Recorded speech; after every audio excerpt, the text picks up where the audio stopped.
I don't know. I don't know why I'm having to stick up for Gus Malzahn, but he doesn't care. Why do you think the reporter asked him about it? Because apparently the reporter is a fan or knowledgeable about Eastern North Carolina barbecue. I don't know. I just think it adds some good fodder. I think it's good talk. Well, Mike, it led to a question from Glenn Griffin at the press conference. Shirley, can you hit cut 8? His thoughts on Gus Malzahn not knowing about Eastern North Carolina barbecue. I don't know. I'm sure he'll enjoy it. So it's I'm a fan of barbecue.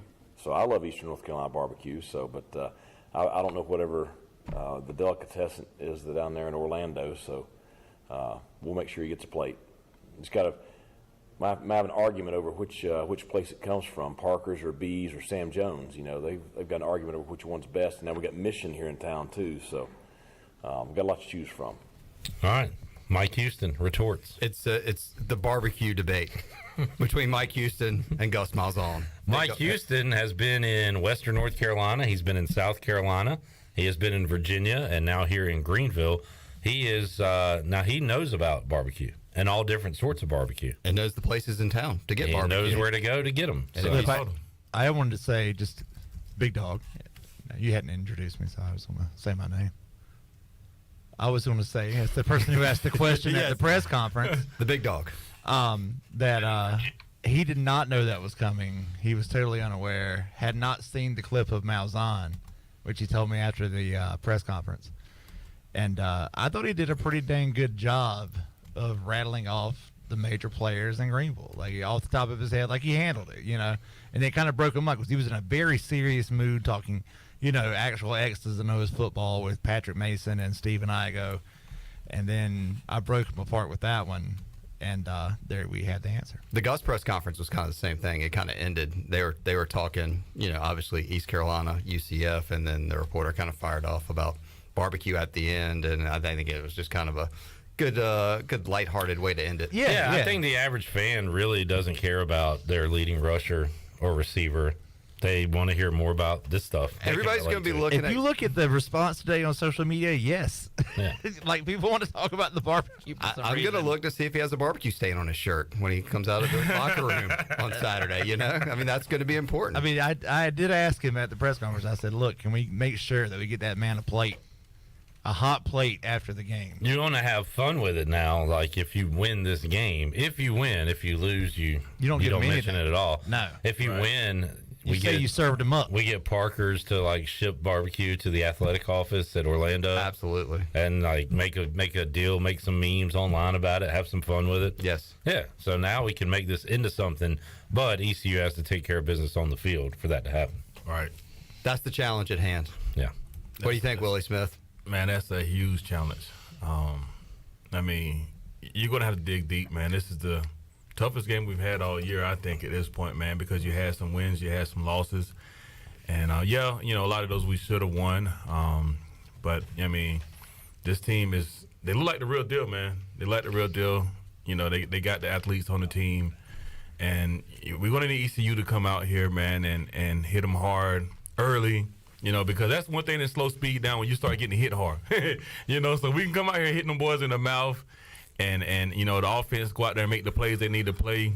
You know, our big play receivers, man, they need to show up. You know, Hope going to need to make some great passes, man, to get the offense really humming. And I want to see Keaton Mitchell, man, really break a couple runs, man, because he had a couple opportunities, man, but it seemed like he got tripped up, like, right when he was about to break. So if we could see that happen this game, man, that'd be awesome. Here's my concern and why I might be taking UCF to win this game.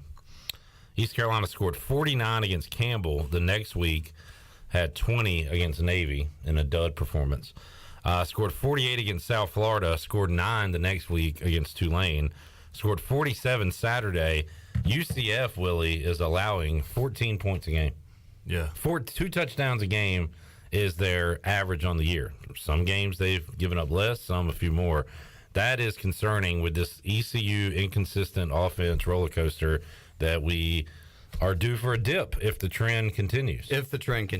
And I think the challenge is East Carolina needs to break out of that trend if they are going to become bowl eligible, and they still have to make 2 more steps to that. I mean, but the next step is to get to win 5 before they can get to win 6. And this is a huge game, I think, in front of your home crowd again. The Pirates played it tough last year, lost 20-16. Do you feel a low-scoring game or a high-scoring game coming up on Saturday? Yeah, I think this is probably going to be a high-scoring game because they got some explosive athletes on the other side. You know, unless we come out here and just stuff them on everything, but I just don't see with that kind of athletes for us to be able to do that. So it's going to be a high-scoring game, man. We're going to have to – offense going to have to dig deep. Defense going to have to find a way to get some stops in there, but I think it's going to be a high-scoring game. What can this offense do to get going faster and obviously not get down 17-0 to UCF? Yeah, so I would say, man, number one, try to establish the run, get that going early, you know, get the little screen passes going, get some screens in there, get some draws going. Like, just mix it up, you know, early and often. I mean, it doesn't have to be a run play on the first down. It could be a pass to get 3 yards. It gets you the same end result. You got 3 or 4 yards on the first play. So just mix the offense up, get everybody involved early, man, and that's what I feel like we need to do to really get the guys going. The odds makers think that this game will be different from last year's contest. Last year, UCF won 20-16, so defensive game. UCF is a favorite in this game by 5, but the total, the over-under, is at 65. So they are expecting a lot more points this year than we saw a year ago between these teams, and we just hope ECU can hold up their end of the bargain, scoring some points. Well, I mean, if UCF has only given up, what'd you say, 14? Yeah, 14. Then, I mean, that's saying that UCF is going to score a boatload more if that's the case. But maybe it's going to be a back-and-forth game in the mid-30s. Yeah. That comes down to the wire again. Willie, have you checked on the weather? Seems like it's going to be all right, man. All right, good to hear. What is the forecast for tailgating for Willie Smith on Saturday? Will nephew Charlie be with you?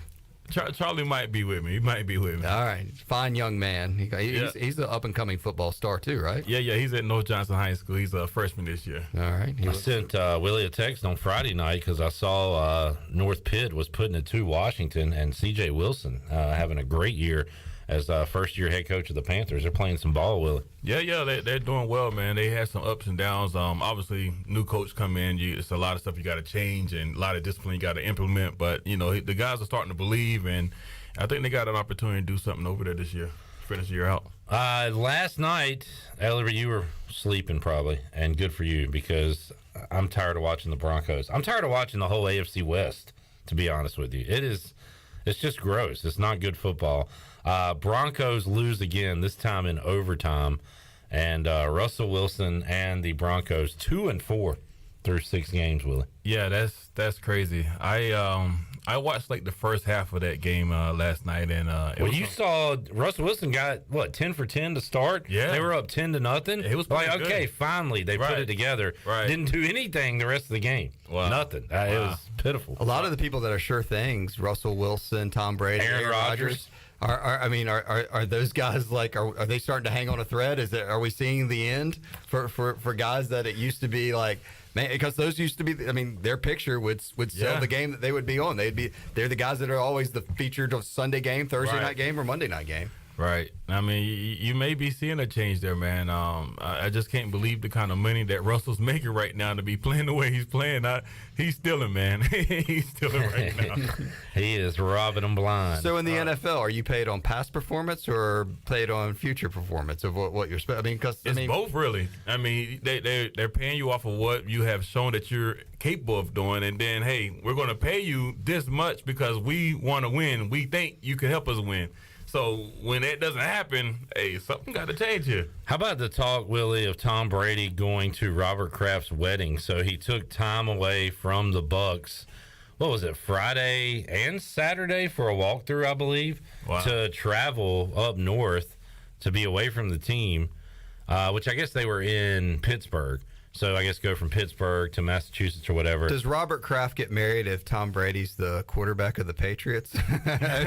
During the middle of the football season, right. Like on a Wednesday or Thursday. I mean, it doesn't really matter. I mean, he's a billionaire. Yeah. He can do whatever he wants. What he want to do. He got that kind of. But what kind of message does that send to? Yeah, I mean, if I'm a player on the team, I'm like, this guy, who do he think he is, number one? Everybody else got to be here. Yeah, you're Tom Brady. We understand that, but be a team player, be here for this stuff. And we know you don't need it, but because we here, you should be here. So that probably sent the wrong message to the whole team as well. Well, man. it's been a whole year like that when he took the 10 days or 2 weeks off during the preseason. Yeah. I guess to deal with his marriage or whatever else was going on. So I mean, he didn't want to spend time with his family or his team. Where is he spending? Who does he like? Robert Kraft. The guy that bankrolled his entire life to this point. Maybe he wanted to get his dance on at the reception. I heard Bill Simmons say on his podcast, he said, who wasn't at Robert Kraft's wedding? Bailey Zappi, starting quarterback of the New England Patriots, who went out and won on Sunday. Yeah. He was with his team getting ready to win. Belichick wasn't there either. Because he was getting ready to win. So Right. I don't know.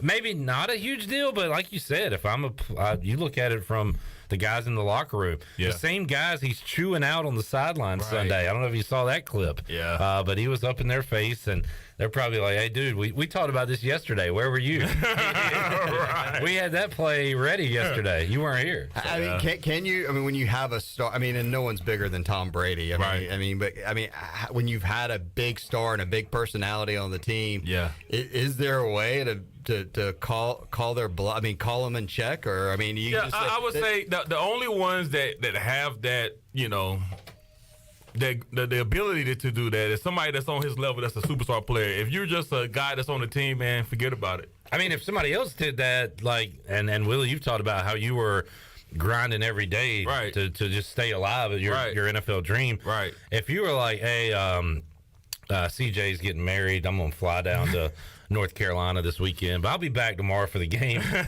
You'll be cut.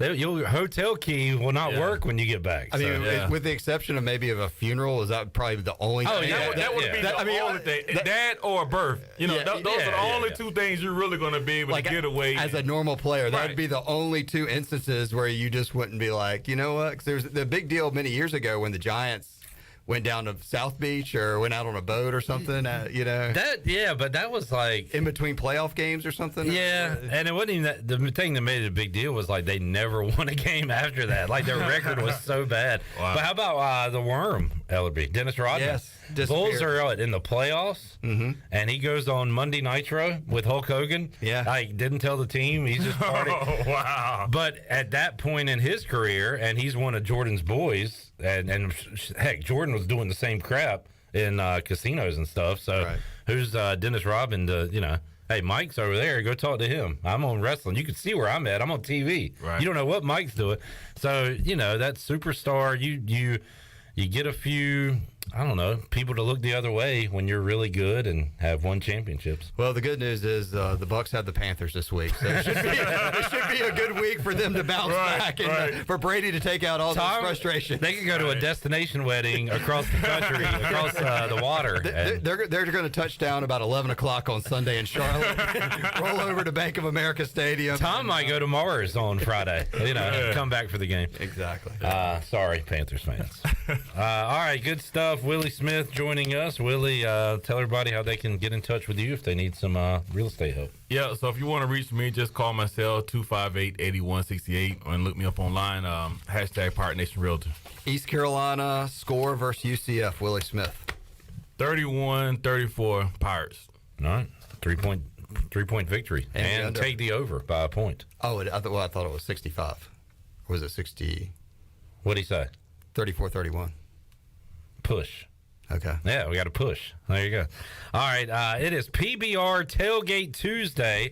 Pirate fans, get stocked up for tailgating season with PBR at your favorite retailer. Look for the QR code on the PBR display and register for a chance to win a PBR cooler full of beer. Game day or any day, all Pirates prefer PBR, and we will give that away right now, Shirley Rhodes. We'll open up the phone lines. We'll do caller number 4. Caller 4, 317-1250, is a big winner on PBR Tailgate Tuesday. When we return, we'll talk more Knights football with Marc Daniels, play-by-play voice of the UCF Knights. He joins us on the other side of this timeout.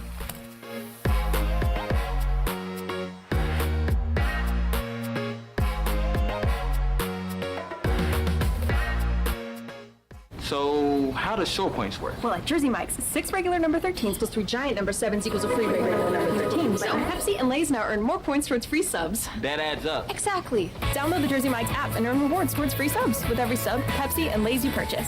So how does short points work? Well, at Jersey Mike's, 6 regular number 13s plus 3 giant number 7s equals a free regular number 13. So Pepsi and Lay's now earn more points towards free subs. That adds up. Exactly. Download the Jersey Mike's app and earn rewards towards free subs with every sub, Pepsi, and Lay's you purchase. Fall isn't just for football, it's a great time for something new to wear as well. And Russell's Clothing in downtown Washington has everything you need for game day as well as any other day for men and women. Whether it's dress, casual, or even a formal occasion, Russell's has you covered. Russell's has served Eastern North Carolina and beyond for 39 years with quality clothing and personal service. We are proud supporters of ECU athletics and invite the Pirate Nation to shop Russell's in downtown Washington, the home of Russell's Clothing. Go Pirates!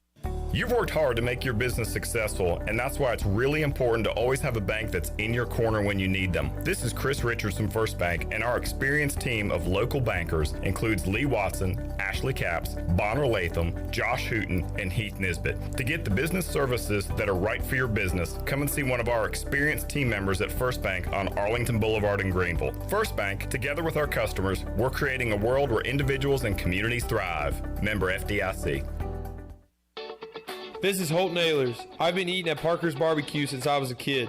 Now, all these years later, I still love to eat at Parker's. In fact, I love it so much, I bring my entire offensive line with me. They protect me, and I look out for them with great food from Parker's Barbecue. So whether you bring the team like me or just your friends and family, the awesome barbecue, chicken, and seafood at Parker's is a win every time. Parker's Barbecue, where they always treat you like family. UBE and PirateWear.com is excited to offer Pirate Nation the largest selection of new ECU merchandise and tailgate supplies ever. UBE has the best prices in town, so that makes UBE your one-stop shop for all things ECU. UBE does daily restocks of Champion, Adidas, and Under Armour. Don't forget to bring your young Pirates in to plunder the Crow's Nest, which is the only kids store dedicated to ECU. Plenty of free parking uptown in Greenville. Visit them at PirateWear.com. Go Pirates! Do you want to feel healthier and have more energy? The secret is all in what you eat. At Kinetic Physical Therapy and Wellness, we have certified dietitians to provide you with accurate advice on the eating plan and the lifestyle choices that you need to make to help you live well. You need more than just an internet search to be able to get a plan that fits your unique needs. Your dietitian will customize an eating plan that is specific to your goals, your budget, and your lifestyle, while providing coaching along the way so you can live well. Sign up today at kptonline.com. This is Talbot Green with Angel Oak Home Loans. If you're looking to purchase a home, it is still a great time, and being pre-qualified before you begin shopping is an advantage. At Angel Oak, we offer a wide variety of programs ranging from conventional, government, and portfolio loans that can fit most financial situations. To get started, contact our experienced team of Talbot Green, Braxton Green, Joanne Weir, or Wanda Hager at 751-2060. NMLS 1719250, Equal Housing Lender. Hi, I'm Annalie Newhoff. And I'm Rob Campbell. And we are with CopyPro. We have been locally owned and operated here in Eastern North Carolina for almost 50 years. CopyPro is the leader in office technology. Does your business struggle with keeping printing costs low or producing professional documents? Here at CopyPro, total customer satisfaction is our #1 priority. We have a variety of solutions to help reduce your printing expenses and make your business more productive. Call us today at 1-800-682-6558 or online at copypro.net. CopyPro, we are the professional office systems people. This is Pirate Radio, Pirate Radio. Pirate. Pirate. Pirate Radio. Pirate Radio.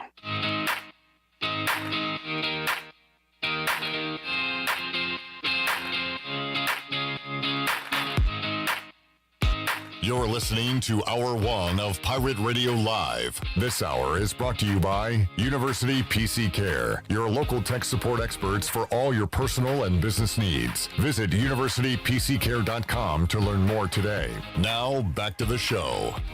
Welcome back. Are you in outside sales and looking for an opportunity to increase your earning potential? Well, CopyPro has been in Eastern North Carolina for over 45 years and continues to grow each year, and they are in need of more sales professionals with a desire to potentially make a six-figure income. Do you have what it takes? Visit copypro.net today to submit your resume and to learn more. Now let's head back into PRL. Here's Clip. Alrighty, back with you here, Pirate Radio Live. Boy, underrated sports day here. You've got Game 5, Guardians-Yankees, getting underway in about 30 minutes on TBS, and we'll give you updates here on the Buccaneer Music Hall scoreboard, presented by DeBuck. DeBuck. Thank you. Game 1 between the Phillies and Padres tonight at 8:03. The NBA regular season gets underway with a doubleheader. You've got the Sixers at the Celtics at 7:30 and Lakers at the champion Warriors. After that, a full slate of hockey as well. Now, what is this? I'm seeing a college basketball game on the Score app. This can't be true, can it? Can this be true? So you've got all those sports going on. You got college football back on the docket tomorrow night. Canes winners last night, by the way. They are 3-0. So get ready, folks. It is that time of the year where everything is going to be going on. In my Score app, it says that, Brown and Northwestern are playing some kind of sporting event. And let me see if that's a college basketball game. It can't be right.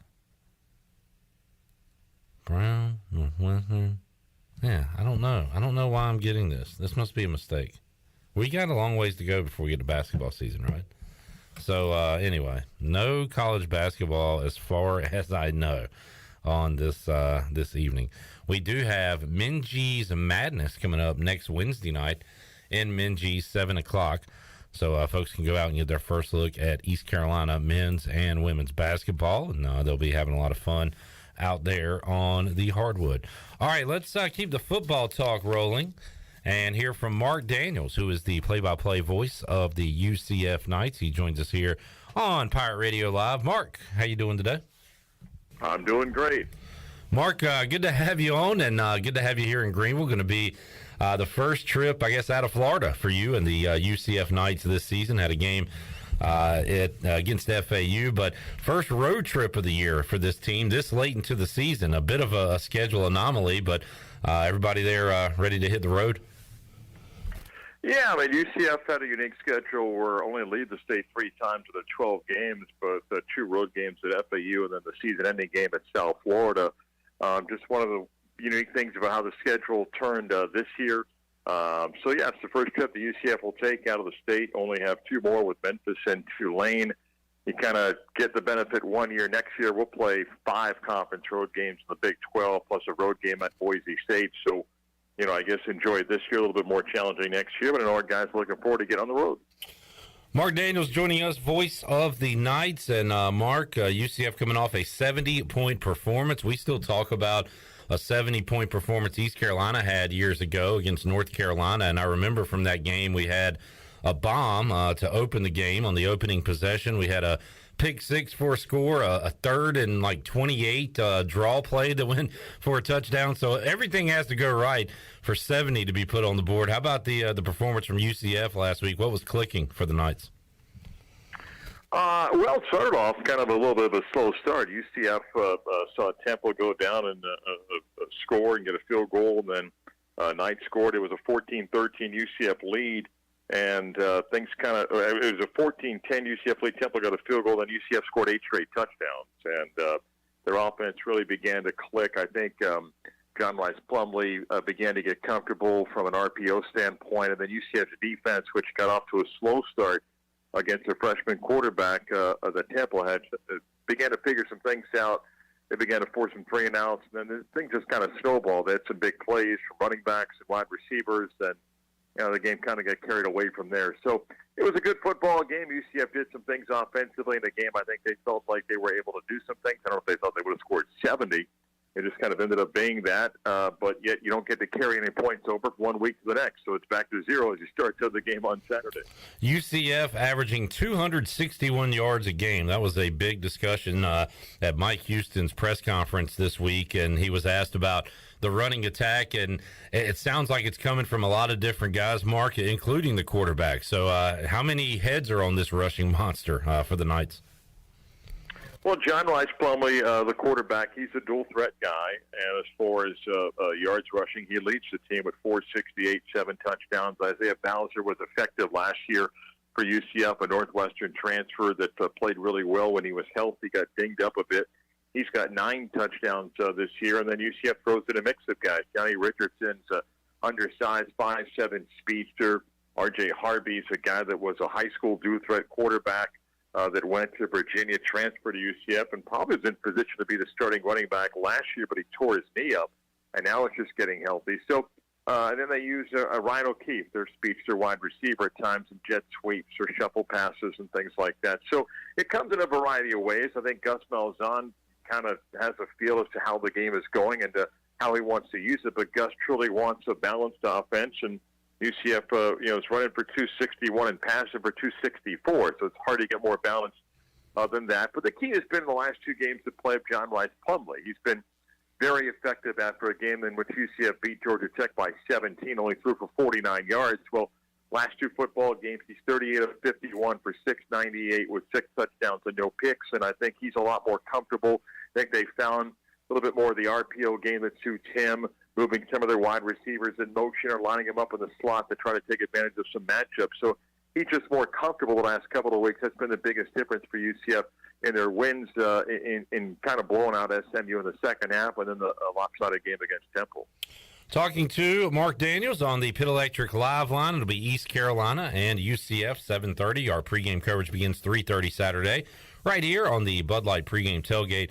Marc, looking at the receivers on paper, you mentioned O'Keefe, leading pass catcher on the year with 28 catches. Javon Baker, leader in yards with 403. Then you've got 4 other players there, pass catchers, over 100 yards on the year, and a couple other guys with double-digit catches on the year. So as far as spreading it around, who are the options to watch out for on Saturday for UCF's passing game? Well, Ryan O'Keefe's the returning guy that last year had a big breakout year for UCF. The Knights added Javon Baker, who was a big 4-star recruit at Alabama that transferred, and he made a decision to come to UCF after Kobe Hudson, who was Auburn's top receiver last year, decided to follow Gus Malzahn to UCF. And Kobe was good friends with Javon and said, look, I'm going to go here to play. And Baker's come in and been really special. He's a guy that's got big playability. He's a big 6'2" guy.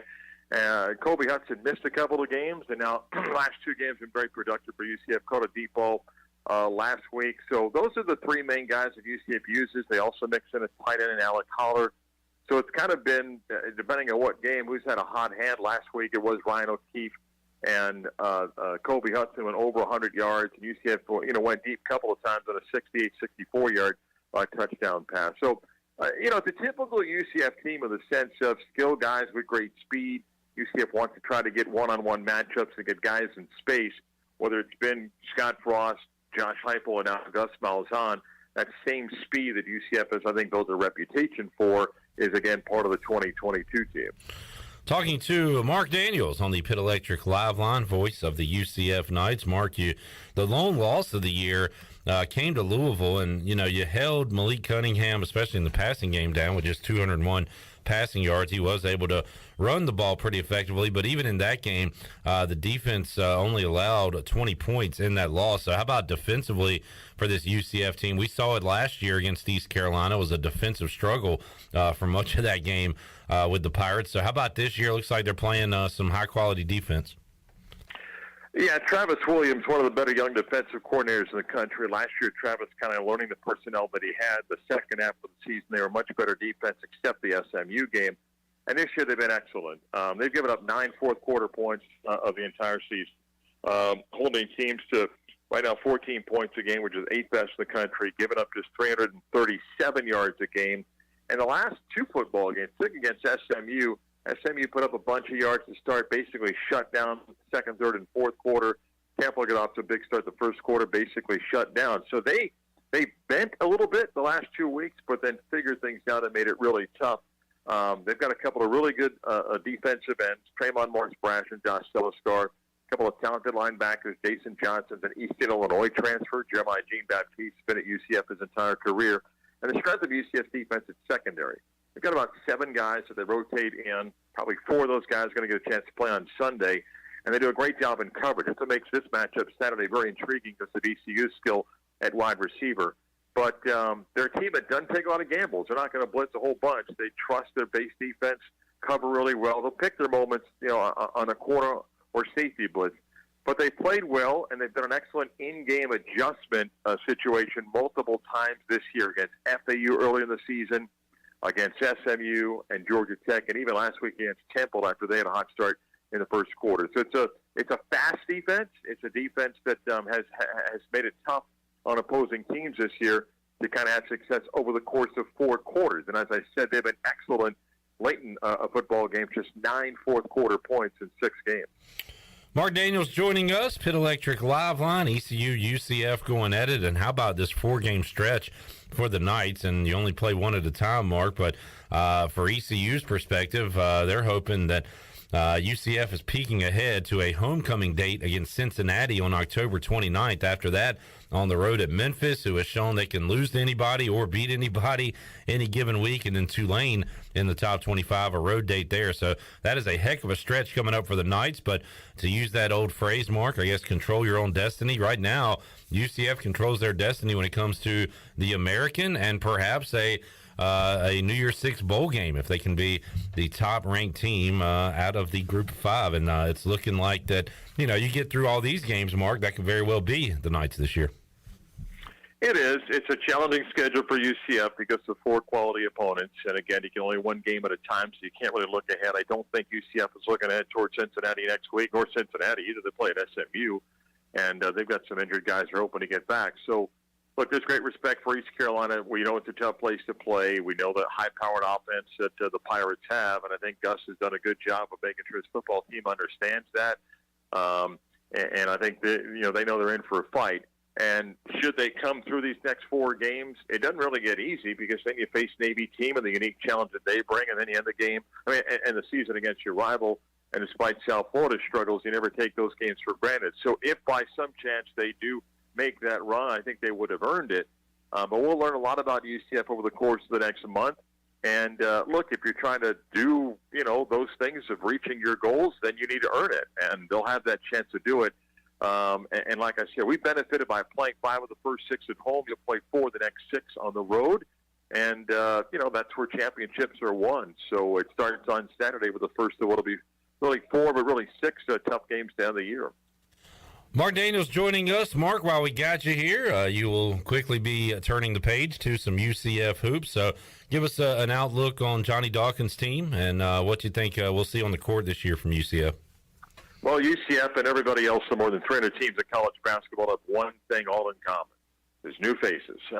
Right. Transfer portal world, there's some new faces all over the place, and the Knights are no different.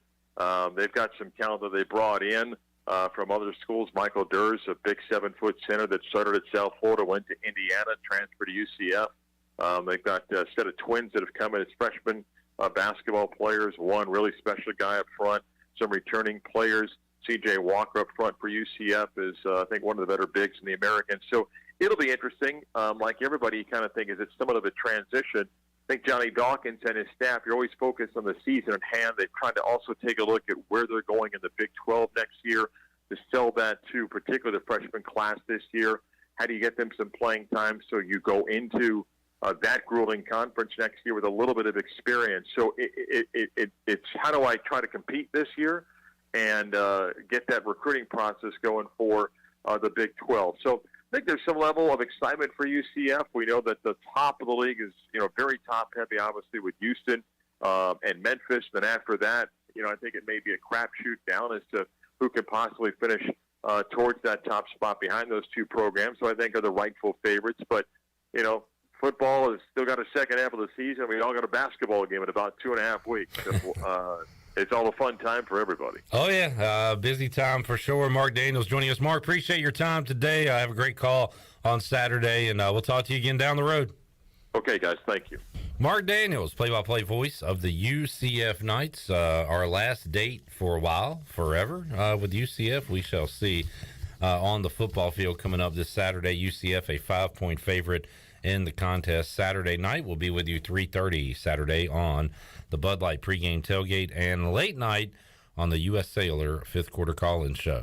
We will take a break, come back, wrap up hour one. Mike Mullis is going to join us in the Pirate Radio studios.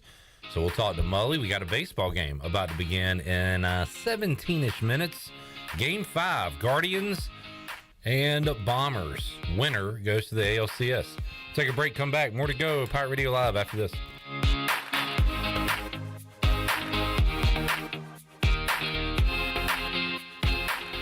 Hey Pirate Nation, Lindsay Gray here with Carolina Caliber. In 1960, my granddaddy started his firearm business right here in Eastern NC. Still family owned and operated, we have the area's largest selection for outdoor shooting sports and accessories and are one of the nation's top firearm dealers. At Carolina Caliber, we have everything you need from hunting, home defense, and personal protection, including a wide variety for ladies and youth. We buy, sell, and trade. It's a time-honored tradition. Visit us at Carolina Caliber on Fire Tower Road in Winterville. Warren's Hot Dog Pizza, homemade lemonade. Hungry for game day, Pirate Nation? Take advantage of the Warren's Hot Dogs tailgate special of 10 or more hot dogs for only $1.50 each. And the best part, this special is available every day. Just call ahead and Warren's will have your order ready to go. Hungry for breakfast? Warren's Hot Dogs in Chocowinity opens at 5 a.m. with cheese biscuits, chicken biscuits, sausage dogs, and more. Warren's Hot Dogs in Greenville, across from Ron Ayers, or in Chocowinity next to the fire station. Go Pirates! When it comes to hauling dirt, asphalt, or stone, you can trust the pros at First and Goal Hauling Incorporated.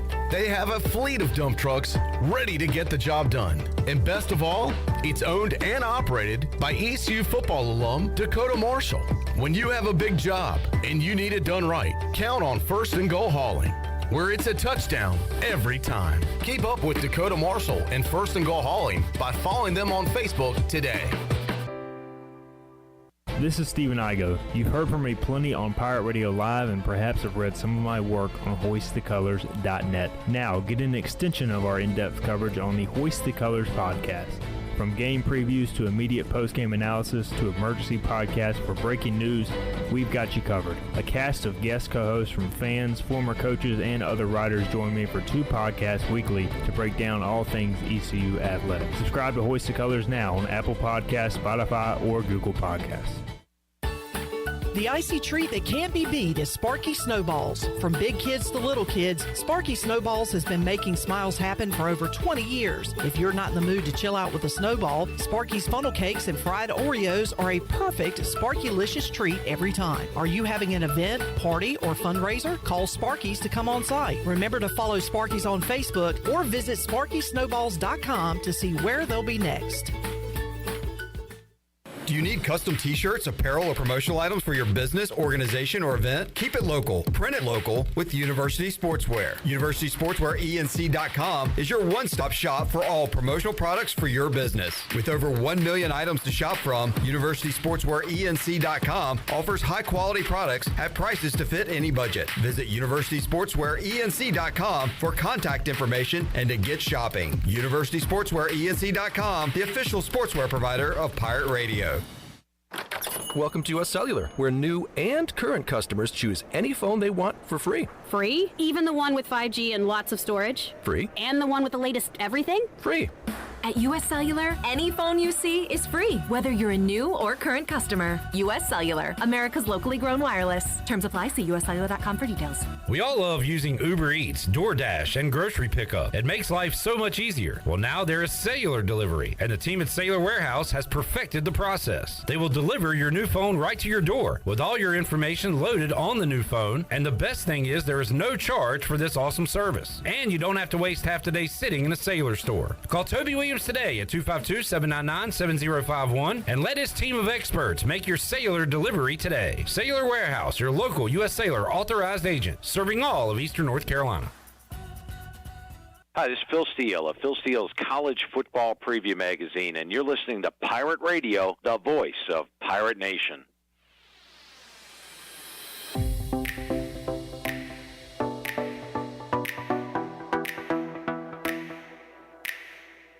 You're listening to Hour 1 of Pirate Radio Live. This hour is brought to you by University PC Care, your local tech support experts for all your personal and business needs. Visit universitypccare.com to learn more today. Now, back to the show. Welcome back for the latest breaking news, interesting stories, and awesome contests that can make you a winner. Be sure to follow Pirate Radio on our social media. Follow us on Facebook, Twitter, and Instagram at PR927FM and join the over 60,000 followers today. Now let's head back in to PRL. Here's Clip Brock. I was ready to take a picture, and that's how that story ends, Marc. Yeah, great. All right, good. Shirley Rhodes is here with her Rockford Peaches hat on. Yes, sir. Peter Foote, head of the Foot Soldiers, here as well, and the man of Chandler Honeycutt. Mike Mullis joining us. He'll join us to wrap up Hour 1 and begin Hour 2. Mully, how you doing today? I'm good. How are you? I'm great, man. Good. We got a lot going on. We got it's a fun time of the year. MLB postseason about to begin here. We got in the midst of college football, NFL, NBA opening night tonight for those that care about such things. Do we have any action tonight? No, we're getting close to that. Yeah, it's got to start I think soon. it's next week, actually, because I saw a graphic that said 48, 68, how many ever straight days of football is beginning at the end of October, because that's when you start to get your Tuesday, Wednesday games. And I know what tomorrow we got, like App State and Georgia State or something like that. Correct. Yep. So we're all set, ready to go. And then on Sunday, Packers, Commanders. I mean, I won't repeat what I said in my text to you, but that is a hard game to even care about. Oh, I don't care. I don't either. Cared about a Commanders game since week 2-ish, maybe 3. Since they became the Commanders? Well, I kind of cared about week 1. Did you? Yeah. Yeah. And look, who's gone more off the radar at this point or off the rails? Aaron Rodgers or Tom Brady? I mean, both these dudes, if anybody is reading their media clips, and those dudes don't have to look far to find a media clip about them, but they are just completely terrible teammates. Tom Brady is physically AWOL, and Aaron Rodgers is kind of, his body is there, but is he there? Can you imagine when he's does anybody even talk to him? And we've done this with Rodgers before, and with Brady to some degree. No, Brady, this is a whole new level. A whole new Tom? But with Rodgers, we're like, does he care? It seems like he's miserable, and then they'll still win 13 games. Right, that ain't going to happen. They're not going to make the playoffs at this pace. And look, that's fine. We don't have to watch them lose in the first round of the playoffs. But when I look at the Brady deal, you think he's sitting back going, man, I gave up Giselle for this. I don't know. I think he's more about Brady than Giselle. You think he's already got another friend? I doubt it, Molly. I don't think any women are interested in Tom Brady. No. That old washed up dude. I don't know if his face keeps He looks worse with the plastic surgery. I like this. This is my kind of radio. Me and you talking about Tom Brady's looks. Well, I mean, there's one of us that can do that. I'll go for it then. Well, I did. No, Tom Brady he aged himself by not trying to age. Remember that movie, that Stephen King movie, Thinner? I do remember Thinner. It looks like he's I could see that. Thinner. I think he's got to play another couple years now. He might as well. I mean, we were joking earlier. He's taking time away from his teammates. He doesn't want to spend time with his family. Who does? That's right. Himself. He's standing there looking in the mirror. He's doing an A-Rod. He's kissing the mirror. I wonder, does this tarnish his leg? Like if he goes out this year, unless they get it turned around, does it? It seems like it takes a little shine off the penny for me. Maybe a little, but because it's like there was kind of a standard of Tom Brady, and now he's pretty human. Pretty awful look by him to go to a wedding and then come back and scream at his lineman. And well, and a wedding. I mean, it was Bob Kraft's wedding, and I heard somebody make a point. What is Bob Kraft thinking? Hey, let's get married during football season. Yeah. I mean, there's no chance we'll be inviting anybody affiliated with the NFL. So let's get married. You know who loved that though? Bill Belichick. He didn't have to go to a wedding. No, that was great. I don't know if he'd have made the list. You don't think so? I think if he wanted to go, if anybody could have gone, I mean, let's face it, the commute for Bill would have been a whole lot easier than the commute for Tom. Yeah, definitely. To New York. And then Tom Brady was on some kind of podcast show deal with Kevin Durant, I guess, and others, and said that when your NFL season's like going on a military, what was the word he used? A tour? I don't remember the exact word, but and you're like kissing your family behind. Yeah. And like, but yeah, should we take him to task on this? Like, he didn't mean it like that, but it could be looked at as a little insensitive. And like, are you really comparing one thing to the other? Well, that's I hear guys going, we're going to war. Well, you know what? No, you're not. You're going to play a game. Yeah. I mean, let's play hard. Let's give it all we got, but we're not going to war. Aaron Rodgers on the podcast. You hear him when they asked him, I think it was a podcast. I'm pretty sure it was a podcast. Maybe it was a post-game interview. When he was asked if he needed to, he was like beating everybody else down about, guys not catching the ball, whatever. And they said, well, do you think you need to improve your game? And he goes, I'll look at the film and, I'll kind of evaluate it at that point. Come on, man. Yeah. When you're losing, everybody needs to play better. These guys, they have read their own headlines for years now, and I guess have believed them all. How about Russell Wilson, too? I mean, what, man? And, he's always ending the post-game presser with a, let's ride or go Hawks or go whatever. He just jetted yesterday. He was gone.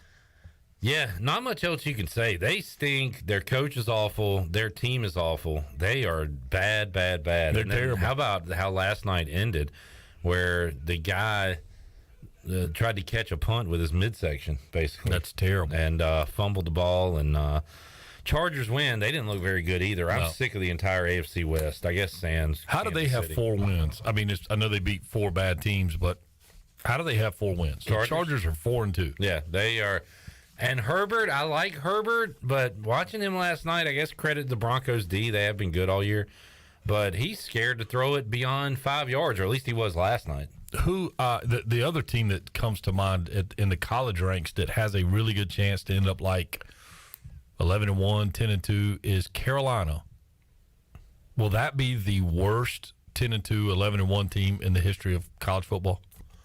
At least from a defensive standpoint. And they gave up a lot to Duke, but they're trying to buckle down defensively. They're not going to have that record. Look at who they got left. Let me see what they got the rest of the way. Yeah, I mean, it's... So it looks like they're off this week. They got Pittsburgh at home, which they can definitely lose that game. At Virginia, Virginia stinks. They'll lose at Wake Forest. They will lose at Wake Forest. They got Virginia Tech at home, and they'll probably lose. Whoever the underdog in the state game will win. State's reeling so bad. Yeah. I mean, their offense was completely inept. Obviously losing their guy.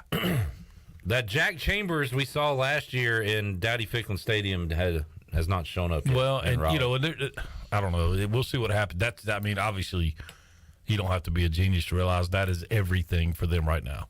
Everything. Let's take a break. We'll come back, wrap up hour 1 here. Let's get into hour 2. We'll talk to Mully. We'll also talk to our old friend Zach Maskovich down at WESH in Orlando, Florida. We'll get his take on East Carolina and UCF. And Bryce Williams joins us hour 3 of Pirate Radio Live. And we'll see what you want to talk about. Chime in, Facebook Live and YouTube on what's going on your sports plate on this Tuesday. A lot more to go. PRL, we're back with you after this.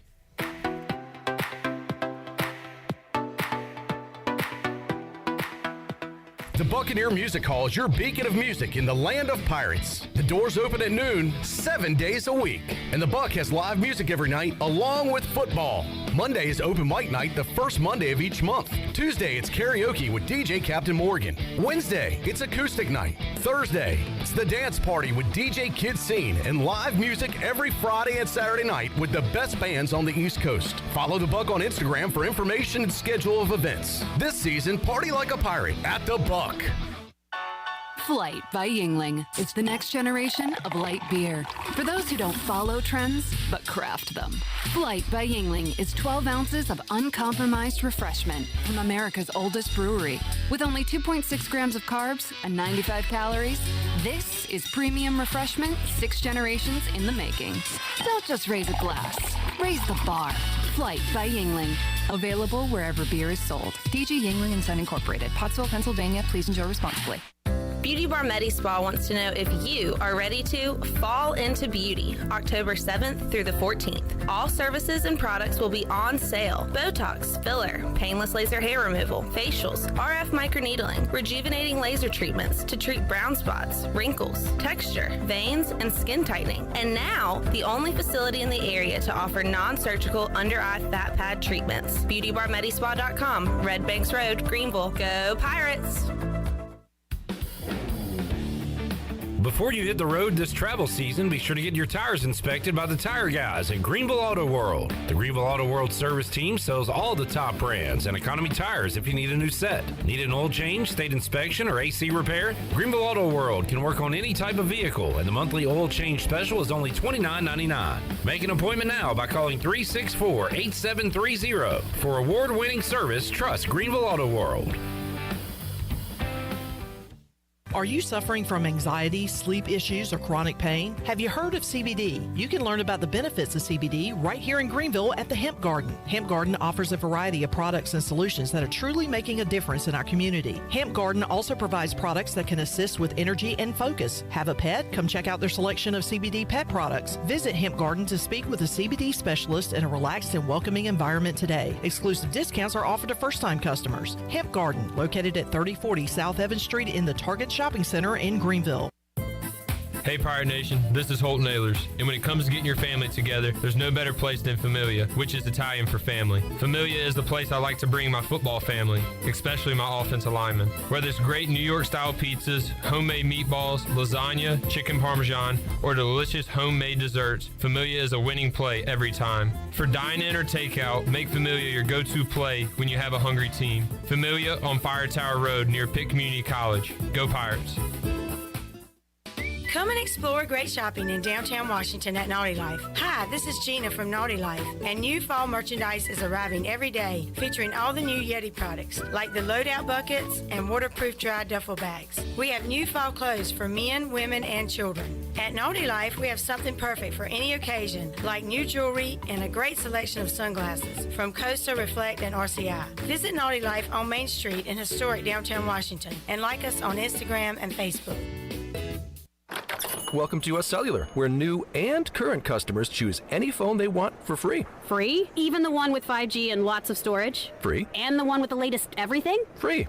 At US Cellular, any phone you see is free, whether you're a new or current customer. US Cellular, America's locally grown wireless. Terms apply. See uscellular.com for details. This is Brandon Tate, owner and operator of Atlantic Wireless, an authorized agent for US Cellular since 1997. Visit atlanticwireless.com to find the store near you. We go beyond the call. This is Pirate Radio, WGHB Farmville, 1250 and 92.7 FM Greenville, WDLX Washington, 930 and 104.1 FM Washington.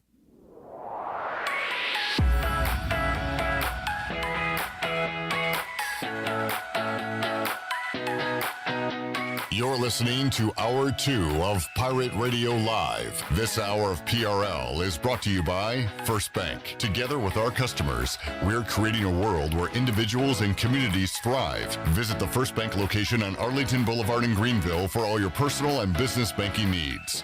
Now, back to the show. Welcome back. From sales to service, Greenville Auto World has all of your vehicle needs covered. You can shop all of their inventory now at greenvilleautoworld.net. If you're also looking for someone to service your vehicle, Greenville Auto World has a full service and repair facility, brakes, oil changes, tires, inspections, and they can repair any kind of vehicle. Greenville Auto World, across from Speedway at Bells Fork, and online at greenvilleautoworld.net.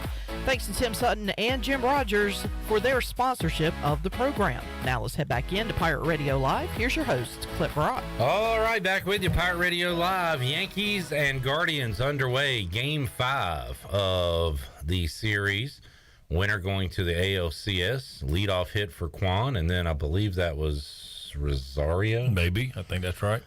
Who tried to bunt him over Mully and break down that bunt. I'm not sure that he tried to bunt him over. I think it was a half-hearted effort at a bunt, but a bunt for base hit, maybe. Because he did not look to give himself up. Okay. And really, all I want to do is see Naylor come to the plate with nobody on. Why? So somebody can throw a baseball at him? 100%. Well, instead of doing that, why don't they just let's skip all that and just charge him and fight him? Why do you got to throw a baseball at the guy? Well, something's got to light the fire. Yeah, just charge the plate. Just run at the plate. Yes. Yeah, that don't make any sense. But throwing a baseball at a guy does? If you're going to yell, I'm going to leave. You're right. We can do this like gentlemen. I can do this like gentlemen. So can I, Mike. Okay. I guess I don't get the... Well, I mean, you don't have to understand it.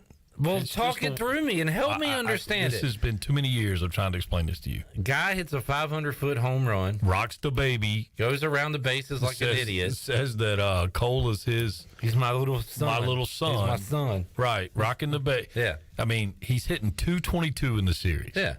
He looks like an idiot doing that. Correct. But you think... That is the epitome of showing up the other team. Next time he comes up, instead of striking him out, getting him out because he's hitting 222, you throw a ball at him. 100%. Okay. Yeah. Plus, I want to see it spark something. I want to see this game. I mean, it means a lot already, but I'd like to see. I'd like to see a little animosity. Yeah, I'm okay with. Okay, so you should be happy with Naylor doing that then. Watch your tone. You're okay, but am I correct on that? With watching him rock the baby thing, animosity, little spice. Yeah, it's not. We need some reciprocation though. We need it. We need the Yankees to do something. And will the Yankees do it? No, I don't think so either. Can Cortez throw hard enough to get the point across? Well, you get hit by 90 in the ribs, it'll loosen you up a little. All right, Mike Mullis is here. What are the equivalents in football when a guy does a disrespectful dance? What do you do to that guy? That's a whole different deal. I'm asking because it's pretty much allowed. It's allowed in baseball. It's actually not only allowed. Say like a defensive end does something that disrespects the quarterback in a way, then they might have a tight end crack back. But then again, they'll throw a flag. Oh, they throw a flag. They throw a flag on them, right? It's not allowed. Like a celebration. So that answers your question. He could get. There's no penalty in baseball. End zone celebrations. And there's no penalty for that. Yeah. So what do you do to retaliate if you feel disrespected? If it gets too carried away, then then the penalty, the flag comes in. If it's not flagged, it just is what it is. Well, if you go to the center of the star in Dallas, you're going to get your ass smoked. That's right. And that was cool. Then you get George T. Oh, so that makes that okay, but we can't throw a baseball at a guy. We can run up and knock him. We can run up and hit him. Sorry. Tone it down. I just said I would like for him to skip the baseball throwing part and get to the fighting, just like George Teague did. So I'm being very consistent on what I'm saying. Okay. That was well done, Cliff. Thank you. I appreciate it. I'm trying to speak in a normal tone. Good. I'm tired of people asking me, why does Cliff always yell? And then Chandler starts yelling, and then they start talking about the buck, and everybody's yelling. And I'm like, well, guys, it's part of their deal. A lot of people asking you that. Smash the like. Yeah, I get. That's working. Yeah, I get. That's a marketing spiel. I would like people to like our stuff. I don't know if you have to manufacture the likes. Do they really like it? It doesn't matter. Or do they do it just so please like this thing so he'll stop? They're sitting here watching it. Why can't they like it? Well, they can. Smash the like. Hit the like. And for some reason, we have to get on them to do it. They won't do it on their own. Who you got in this game? Yankees. Yeah, you got to. They're at home. You got to like them. A little deeper in the pen. How about Aaron Judge? If you're Aaron Judge, do you go back to New York? I know they're going to pay him a crazy amount of money, but man, they have been brutal on him. He had a banner year, and they're just murdering him. Yeah. You know what? He's the perfect guy for San Diego. Would he rather just go out hit home runs where people don't really care? He'd go to San Diego. Speaking of which, Molly, I feel like we have given San Diego some crap over the years for bringing in a Machado, bringing in these guys. Well, it hit this year. It took them a little while. Yeah, and does it hit though? That's a big payroll. What do you mean? That's a big payroll. We still don't know if it's. Okay, true. They beat the Dodgers, I guess. And I look at that almost. That's a big deal. As last year when the Braves beat the Dodgers, I celebrated more than when they won the World Series. And what about your Braves? Have we had a chance to talk about that? They just absolutely.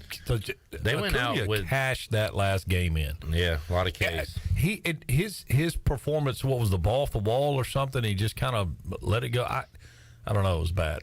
It was very bad, and they went out with a whimper. And these games go by, these series go by so quickly. It never felt like they, I don't know, gave us anything. Us being fans, something to be excited about. Even like the 3-1, 3-0 win. I don't know. How much do they miss Freddie Freeman in that situation?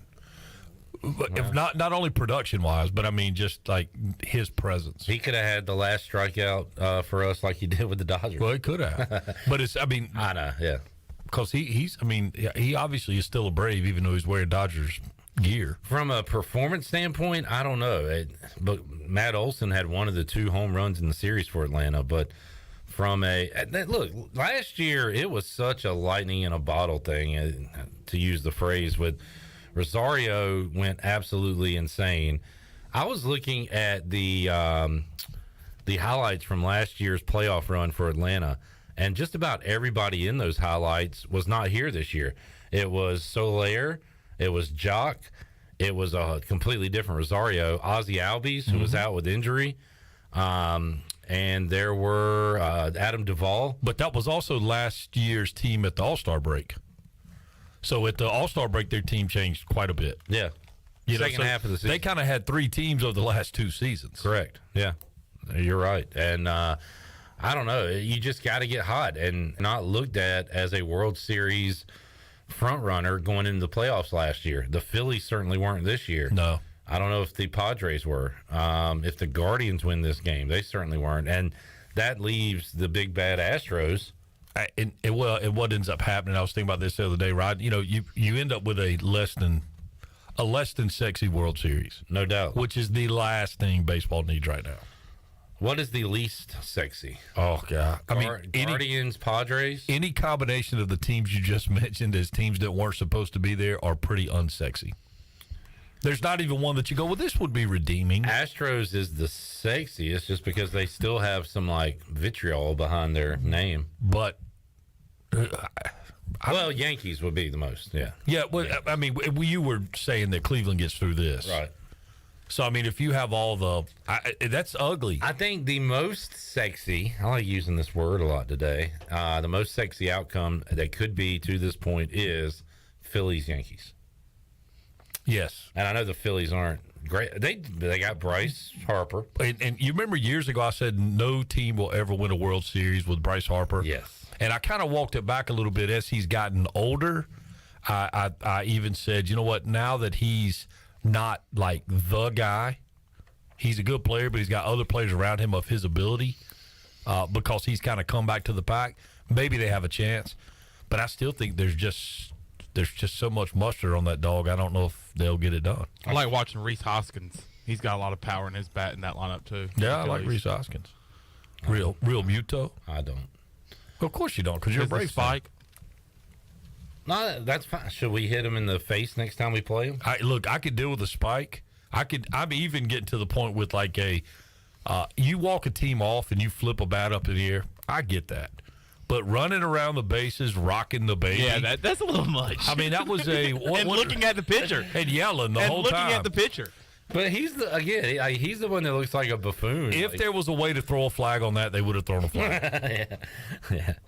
And maybe that's where baseball's going. We're going to throw a flag and you get a runner on first base. I like for that. excessive celebration. A flag in baseball. Is it like a 5-yard penalty would be one base back, so you go to third? 10-yard, you could go to second. So we're going to put Naylor on first or second. Right. We're going to make him. He goes back to first. I think we're solving things here. You know what? That is actually.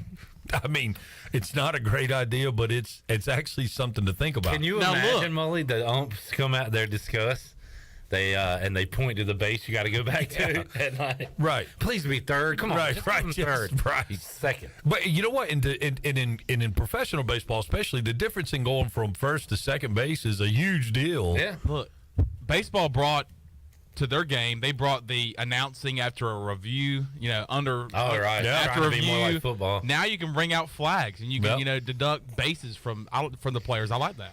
Guy, it's a home run, Kevin Monroe, as he's around the bases. No flags. No flags. No flags, Jeff. That's a home run, You know Jeff. what? That's I like that. Molly's on our side. Yes, baby. We should wrap it up here, not the show, the entire station. That's it. We did it. Pirate Radio has enjoyed everybody listening. Smash the like. I don't know if y'all remember, but I brought that up. So you guys are actually liking what I had suggested. I was the one that brought that up, that they would have thrown a flag if they could, and maybe send him back. We didn't do anything. And maybe the idea. But here's the most important thing: maybe send him back. We agreed on it, and we basically were high fiving each other for that. You're giving me no credit for what we just accomplished. Well, I mean, your French is good. Chandler, hit the next topic. I need to take a break with Mullen. I got what's going on in the Live Tour? How did Harold do last week? He cashed a big check. Finished T33. So, how about Freddie? Was it Freddie? Freddie won the SAS? Yeah, Freddie won. Freddie Couples? Yeah, his swing has not changed over the He shot a smooth 60. I mean, that's pretty freaking impressive. 12 birdies. I saw a side-by-side of his swing in, 93 to, this weekend, and his swing has just not changed. Well, it's as smooth as it was 30 years ago as it is today. And he's never been a guy that tries to overpower the golf ball. So, that swing has stood the test of time. But, we had Rob Taylor actually was able to go take some pictures of that and was talking about just interacting with those guys. Pretty cool experience. So, I like that Freddie Couples. It always looks like he wears boat shoes to play golf. Yeah, Freddie is he's a dude that just seems like I'm almost asleep. This is pretty easy for me.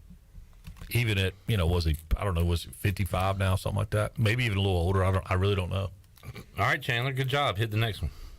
All right, I'll go parallel to the Live. Where is PGA stand now? They came out and announced they're doing their big incentivized tour stops. So they have come out now. I didn't get a chance to read it, but I saw that they've I can't remember what they're calling their enhanced tournaments, which is bigger purses to compete with the Live. They made that announcement today or yesterday. So, I mean, who knows with the PGA. Another Zozo, Keegan Bradley, first win in 4 years or 4.5 years. The guy that you'd kind of left for dead. You had Keegan Bradley and Ricky Fowler 1 and 2. So that's good for the game. They may have done just enough to boost their stock, and next thing you see one of them heading to the Live Tour. Who knows? But it's good for the game to get those two guys back being competitive. As we stand now, Mully, what tournaments can Live guys play in?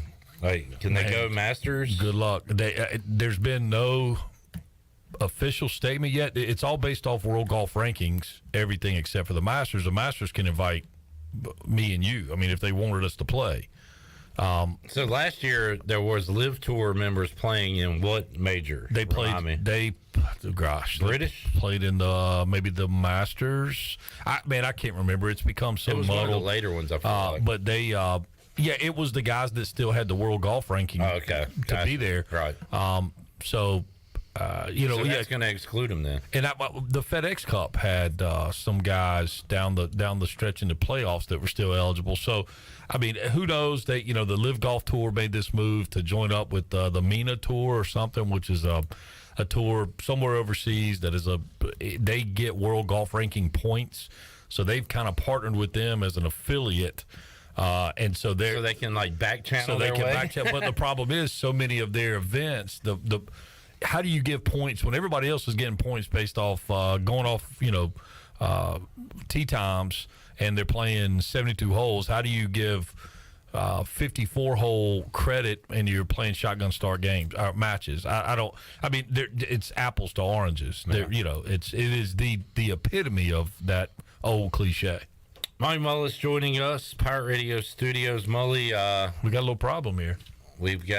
So we were talking about this. The Yankees last night were going to start Jameson Taillon, and instead, since the game gets moved to today, they start Nestor.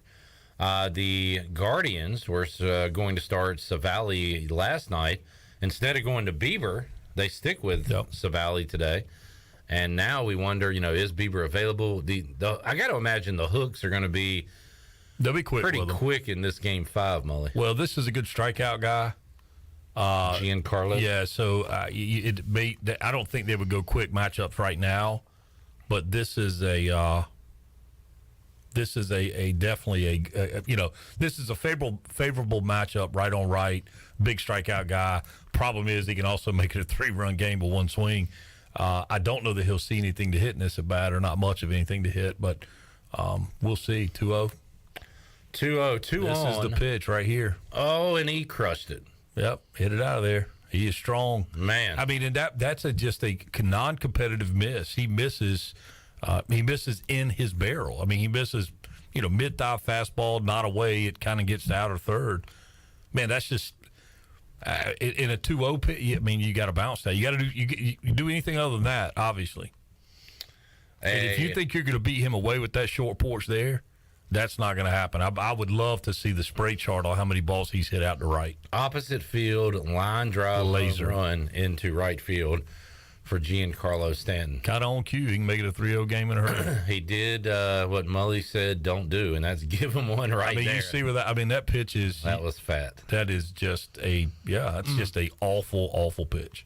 All right. 3-0 Bombers in the first inning, and they are on their way. Well, you know who might be safe now is old Mr. Naylor.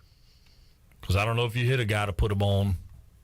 Well, you don't want to start a rally, but it's better to do it when you're up than Yeah, it is. tied. It is. Now you do it. Hey, maybe bring in can they call up Aroldis Chapman? No, he's at Dives. He would be a good candidate. He's in Miami. Yeah. These dudes don't want no hat on. I've seen that a lot, Mully. They're putting his card in it. Oh, okay. I have seen a lot of guys warming up without a hat in the bullpen. I was going to ask you about that, but I think we just figured out. Yeah, he's put the card in it. What do you think about cards and hats? Man, look, it's you go out and watch a game now, and it's they're all got on eye watches, and they're getting the the stuff straight from the pen. Did I hear that a pitcher was adjusting his hat because his Bluetooth was messed up? Do they have something? Yeah. Who's talking to him? Catcher I think manager? it's the pitching coach. I don't know. I've never been around that. So I did look it up, though, and it was the website for that. I don't remember the name of the gadget, but I looked it up, and the website is looks like my boys designed the website. So it wasn't overly impressive, but I would imagine now that they've started to take root, they could probably build whatever website they want. Pirates Knights coming up, as that is a beautiful play, but an infield single for Josh Donaldson. Pirates and Knights, Mully. UCF 5-point favorite, coming off a 70-point performance. What's the total? 65. That's a lot of points. Last year, 20-16 was the score. You got to feel like it's going to be a high-scoring affair, don't you? I mean, go ahead. I'm sorry. Here's what I said last hour. East Carolina went 40s versus Campbell, 20 versus Navy, 40s versus South Florida, 9 versus Tulane, 40s versus Memphis. And in today's world, that's called analytics. So if you're going to wager on it, you have to take the analytics and say ECU goes at least under. I think they go 14 wins, something like that. I mean, I don't. I hope not. I mean, I think it's. The UCF's offense is no joke. They just put up a 70 burger against Temple. Their defense is giving up 14 a game. I didn't realize that. I'd kind of paid more attention to what they've done offensively. They're good. Yeah, well, I mean, you know what? To do what this program wants to do, you got to beat the good teams too. Yeah. So, I mean, I think it's one of those deals. And quite frankly, man, you can't be riding a higher high than they are right now from the standpoint of some games some games maybe you're supposed to win. You don't win them quite like you wanted to win them.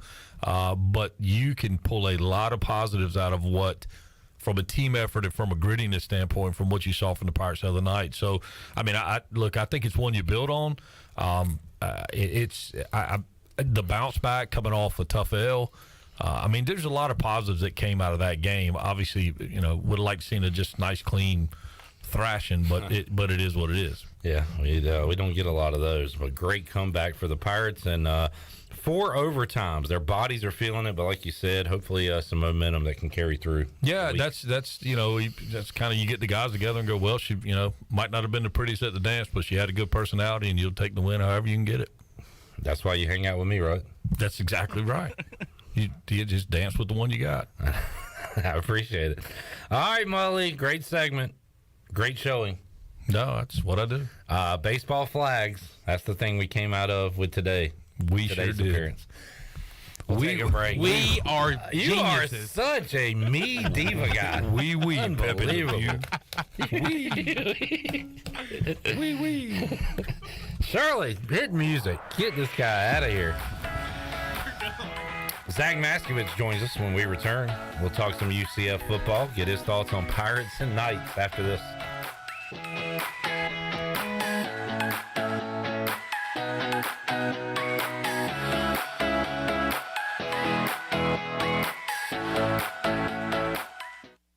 The Angus Grill is your premier spot for the best burgers, cheesesteaks, and brisket sandwiches around. Join us for our unmatched variety of burger combinations. From the mushroom bacon Swiss burger to the jalapeno popper burger to the original Angus classic. Pair that burger with our amazing onion rings, tots, fries, or sweet potato fries. Angus Grill, with 4 amazing locations in eastern North Carolina, including Winterville near Pitt Community College, on Jarvis Street in uptown Greenville, and on Statensburg Road near the hospital. It's the best burger around, guaranteed.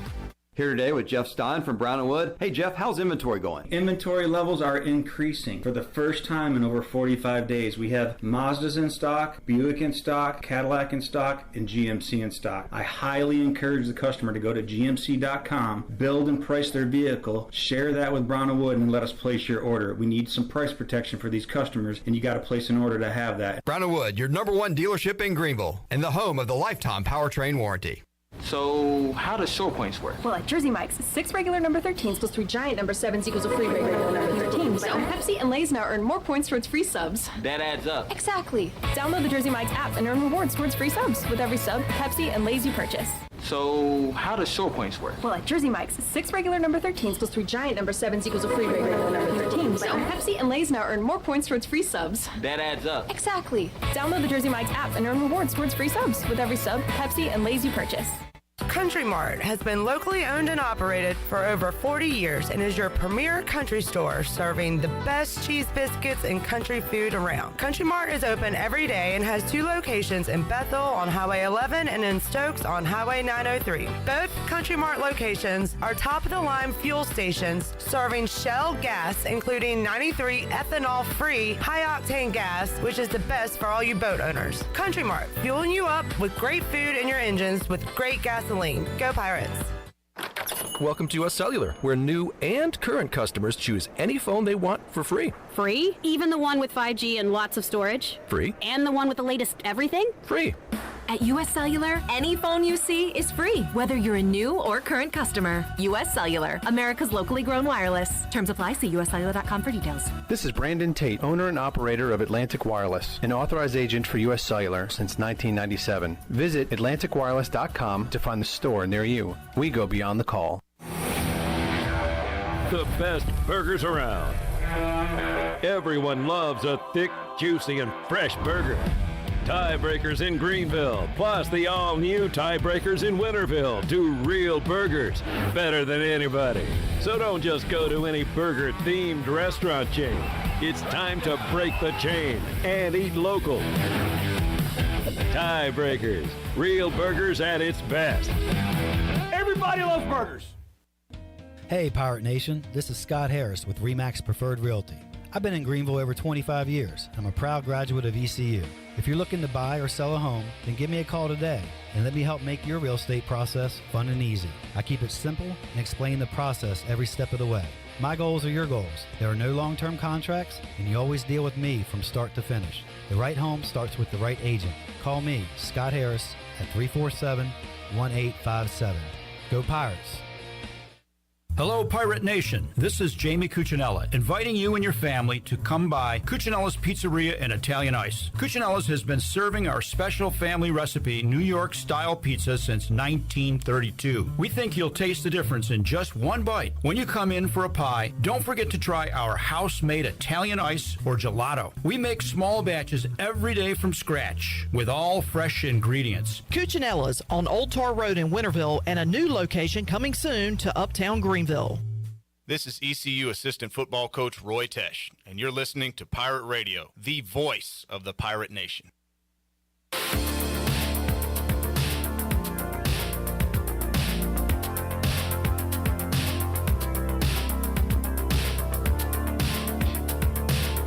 You're listening to Hour 2 of Pirate Radio Live. This hour of PRL is brought to you by First Bank. Together with our customers, we're creating a world where individuals and communities thrive. Visit the First Bank location on Arlington Boulevard in Greenville for all your personal and business banking needs. Now, back to the show. Welcome back. Do you need custom t-shirts, apparel, or promotional items for your business, organization, or event? We'll keep it local and print it local with University Sportswear. Contact them today at universitysportswearenc.com, the official sportswear provider of Pirate Radio. Now let's head back in to PRL. Here is your host, Clip Rock.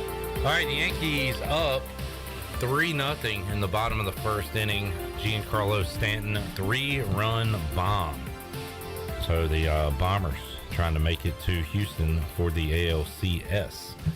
You got NLCS Game 1 coming up tonight between the Phillies and the Padres on your Buccaneer Music Hall scoreboard, presented by Dubbuck.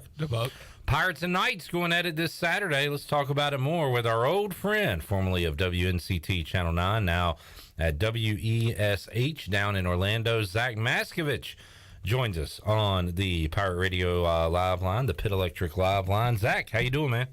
Clip, it is an honor. It's been too long, buddy. It has, and it's great to hear your voice, catch up with you, and Zach with WESH down there in beautiful Florida, and Zach covering a lot of interesting things right now, trying to figure out what's going wrong with Tampa Bay Bucks football. But when it comes to UCF football, they seem to be clicking. How about 70 points last week against Temple, as that offense was fired on all cylinders, it appears. Yeah, it kind of got out of hand from Temple after going into halftime. Early in the first half, it was 14-13 UCF ahead of Temple, and then they went on for 56 unanswered points. But yeah, John Rice Plumlee had the best game of his UCF Knights career. He had 7 total touchdowns, 4 through the air, 3 on the ground, and he was just that's the best we've ever seen him play here in Orlando. And the Knights want to keep that performance rocking and rolling because he's been kind of inconsistent throughout this season through non-conference play. He would have a good game, then a bad game, a good game, and a bad game. Against Georgia Tech, he only threw for 49 yards in the entire game. So he's kind of been a roller coaster, but Knights fans were definitely happy with his performance on Thursday night last week when they hung a 70-burger on the Owls. And, man, the rushing numbers very impressive for John Rice Plumlee. But how about passing, Zach? And I hate to, tempt fate here, but I don't know. Is he better on the ground than he is through the air? Sound like he figured some things out against Temple. But how about just as a throwing quarterback and a throwing offense? Tell us about this team. Yeah, I definitely think with John Rice, his legs are his strong suit. He's definitely not scared to tuck the ball and run at the first sight of any kind of trouble. So far, while covering Gus Malzahn here at UCF in Orlando, he's kind of a stagnant offense. It's not very, he's not going to draw up any, crazy plays. The quarterbacks don't really throw the ball downfield too much. We did see John Rice complete a couple long passes against the Owls on Thursday night, but that hasn't really been his MO. And it wasn't the Knights' MO the year before when Mikey Keene was quarterback. It's a lot of, dink and dunk passes and look for the check down, wait and get it to a running back and let them do it with their legs. So I wouldn't call it a very scary pass offense, not like some Knights teams in the past with Dylan Gabriel and Mackenzie Milton. This is more of a, gain chunks of yards at a time. They won't blow you up with the big play all the time, but, they'll cut you with little paper cuts until they get to where they're going. So it's definitely a team that can put up a lot of yards and a lot of numbers. It'll be a team that we look at the scoreboard and see that they have 400 yards of offense, and you're like, well, how did they get that? Because I haven't seen, any real big electrifying plays. So this team they're rolling. Only one loss on the year to Louisville. And I think we're going to have a good one on Saturday night with UCF leaving the state of Florida for the very first time. Yeah, interesting nugget there as UCF has played on the road at FAU, but have not left the state of Florida this year. This will be the first time. And, man, they got a gauntlet coming up, Zach, and we're hoping that there's a look-ahead potential here with Cincinnati at homecoming going to UCF next week, and then 2 tough road games at Memphis, at Tulane. So right now, and I mentioned this earlier with Marc Daniels, but UCF, they got the conference on the mind and winning that, but they get through this stretch, they are potentially looking at one of those big New Year's Six games. Yeah, that's definitely something that I think is on a lot of fans' minds, is the potential for that New Year's Six bowl. But the team obviously can't look past ECU. But ECU kind of has a big game on the horizon, too. They got to go to Provo, right, to take on BYU. Next Friday, yeah. So I think that both teams kind of got to really focus in on this one game, can't look past it. But both teams do have some big games coming up ahead. So, you gotta look at the coach's cliche, taking one game at a time. But I'm sure that Dowdy-Ficklin Stadium, as I know, is going to be quite electric with the Knights coming in. And, this could be a big win for ECU if they can pull it off, and it could be a big win for UCF if they win a true road game here. So, it should be exciting come Saturday night. And depending on what ECU offense we get, I'm assuming we're going to see a few more fireworks than we saw last year in the 20-16 meeting, Zach. And I'm looking at the numbers now. 359 total yards of offense for UCF, 360 for East Carolina. And I'm assuming those numbers are going to go up this year, but you never know. It sounds like UCF's offense has certainly been clicking a lot more than just putting up 20 like they did last year against ECU. Yeah, the offense has been clicking a little bit more under, year two of Gus Malzahn, but the defense has kind of been a big surprise too. They'll give up a lot of yards, but they have a really good red zone defense. Going into the Temple game, I believe they were the number one red zone defense in the country, and I don't see why that would have changed with that game against the Owls. But I haven't looked at the updated stats. But they got some guys you got to look out for. Linebacker Jeremiah Jean-Baptiste is very good. Tremont Brash coming off the defensive line, also very good. So I think that it should be interesting. I asked Jeremiah Jean-Baptiste on Monday about how you got to tackle a quarterback like Holton Ahlers, who's built like a tight end, left-handed, not scared to put his shoulder down and run through somebody. And he just said, we like to hit people too. So they're definitely looking for a physical kind of game, and look out for that linebacking crew of UCF. They're definitely not something to overlook. Going to be a fun one under the lights. Dowdy-Ficklin Stadium coming up Saturday night, 7:30. Our pregame coverage begins 3:30 on the Bud Light pregame tailgate, taking you up to that kickoff. Zach, are you making the trip this year? I am not coming up to Greenville. I wish I was, but our travel budget kind of got knocked around by the hurricane that just came through Florida, so we had to deal with a lot of that kind of stuff. So the traveling's kind of been kiboshed a little bit than what we would normally like. But I'm hoping that the next time that the Knights are back up in the old ENC 252 that I can make the trip back up. Yeah, Hurricanes following you around from eastern North Carolina down there to Orlando. How'd you guys make it out, Zach? Yeah, Florence and gave me a good prep for Ian. But they pull us into news coverage whenever there's a major storm like that. It's all hands on deck. So I was out with a reporter doing storm coverage, and we were in this very remote part of Central Florida, out in Lake County. It's about 40 minutes from Orlando, and we had the overnight shift, so it was about midnight. And we're driving very slowly around this very dark road. Came across a tree that you couldn't even really see, and that a car had just hit it and almost ripped the roof off of it. We got out. Luckily, everybody in the car was okay, but it was pretty scary to roll up upon. And after we got done, reporting on that, I was like, all right, we're heading back to Orlando because I'm not going to be here when the next tree falls down. So there's some parts around here that got beat up pretty good. There's still some flooding damage and all that kind of stuff that people are trying to get through. But personally, we made it through the storm without any real damage to where I live. So, just hope that everybody can recover from the storm. Southern Florida got hit a lot harder than we did here in Central Florida. So hopefully everything gets cleaned up sooner rather than later. Our buddy Zach Maskovich joining us, Pit Electric Live Line. Zach, in addition to UCF athletics, you'll cover the Bucks, the Orlando Magic. How about Florida high school football? What all are you covering on a weekly basis down there? Yeah, just like back in Greenville, we have a high school football Friday night show. We call it Friday Night Hits down here, unlike good old Touchdown Friday with Brian Bailey. But yeah, it's kind of the same style of show. We go out and cover a lot of high school football, and there's a lot of talent here in Florida. We got some really good high end recruits One in particular, a kid that plays at Edgewater High School, which pumps out a lot of Division I talent. Running back named C.J. Baxter. He's the number 2 running back in the country, committed to Texas. He's fun to go out and watch whenever you get a chance to go see him play. We're getting ready for the Magic opening their season. I believe it's tomorrow night. They're going to be in Detroit, and we'll see how number 1 overall Paulo Banchero pans out. I know that the Magic have been really happy with the way he's looked in training camp and throughout the preseason. So hopefully he can hit the ground running and kind of start to make a turnaround here. The Magic have kind of, been a bottom feeder for a little while here, but they got a good young core, young nucleus. A lot of guys from North Carolina. You got Cole Anthony from UNC. You got Paulo Banchero from Duke, Wendell Carter from Duke.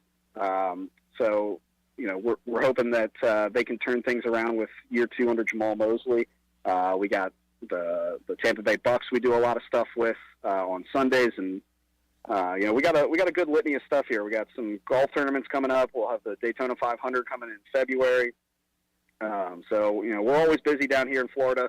Orlando's definitely turned out to be a much more lucrative sports market than I originally thought coming down. I knew that there was the Magic, there was Orlando City SC, the Orlando Pride, and the NWSL. But we got a minor league hockey team, the Orlando Solar Bears. We got an arena football team, the Orlando Predators. So we got all kinds of stuff down here, and luckily the weather is good pretty much year round. So still get out on the golf course and play golf. You can go to the pool in December. It's good. And then reunited with good old Alex Walker TV. He's got a job down here in Orlando. So I know you're talking to him later in the week. Just saw him a little bit earlier today. So he's liking it down here. So we got a good little Eastern North Carolina alumni crew down here working now that Alex is down here. Yeah. Man, I had no idea the Orlando Predators were still the thing. I remember I got the most random sports memories. Zach, I'm sure you do too as a sports guy, but I still remember a guy named Barry Wagner who was like the Jerry Rice of the Arena Football League. If you get an interview with him, if he's still alive, let's see. Jay Gruden also is in the Predators Hall of Fame, I see. Barry Wagner, though, man, that guy was freaking awesome. Ask around. Well, if I run across him, I'll make sure I give you a call, and I'll let you talk to him. I'll be the only one interested in that interview. Barry Wagner. No, but those games are a lot of fun to go to. I've only been to 1 or 2 of them, but they're a lot more fun than I expected them to be. Well, you just take the over, right, and have fun. Oh, of course. Of course. The ball goes into the stands, the fans get to keep it, and nice. It's electric. You get guys like hockey getting slammed up into the walls, and they're pretty much playing on concrete. That turf isn't much of anything, so it's fun to watch if you can go catch an arena football game. Speaking of gambling, back in February, I put in a bet, Zach. I had it plus 400 that the Orioles would have a better season than the Ravens, and I haven't paid attention. How am I doing on that long shot bet? Wow, that might be paying off.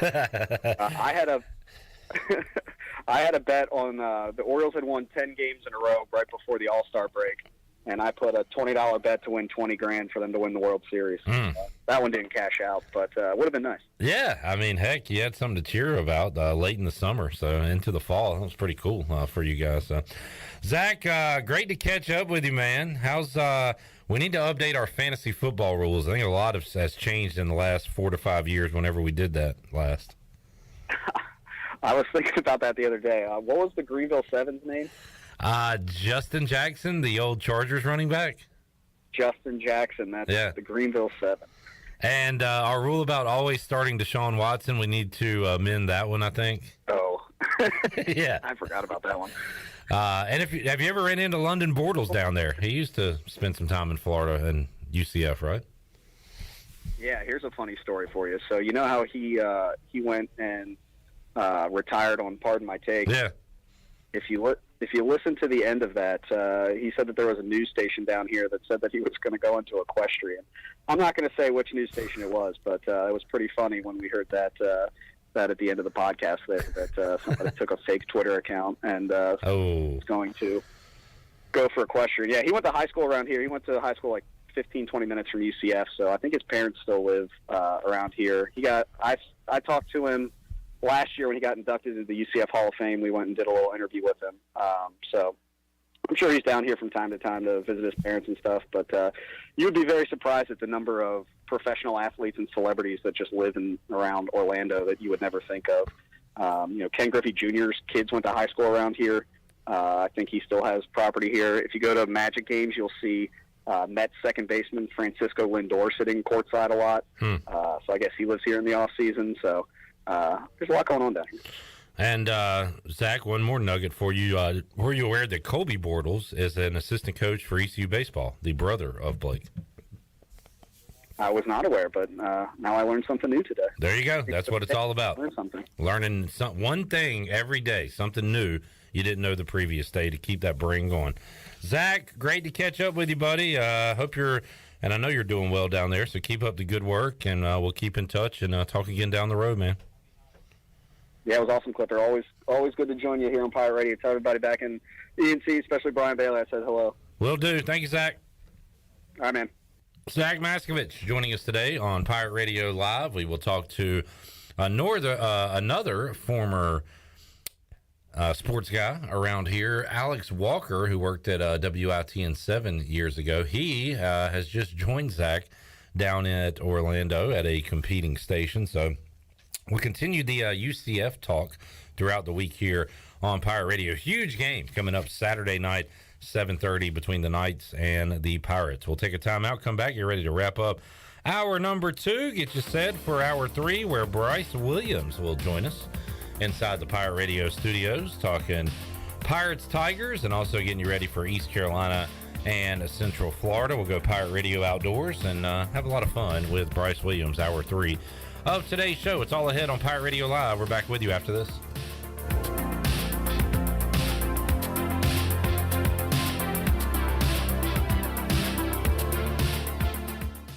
This is Marc Truex Jr., and as a NASCAR Cup Series champion, I love one-stop shopping. When I need fresh tires or fuel during a race, my pit crew takes care of everything. Off the track, I have an Auto Owners independent agent. They handle all my insurance in one place: car, home, life, and business. Get your own pit crew and find a local agency with Auto Owners Insurance.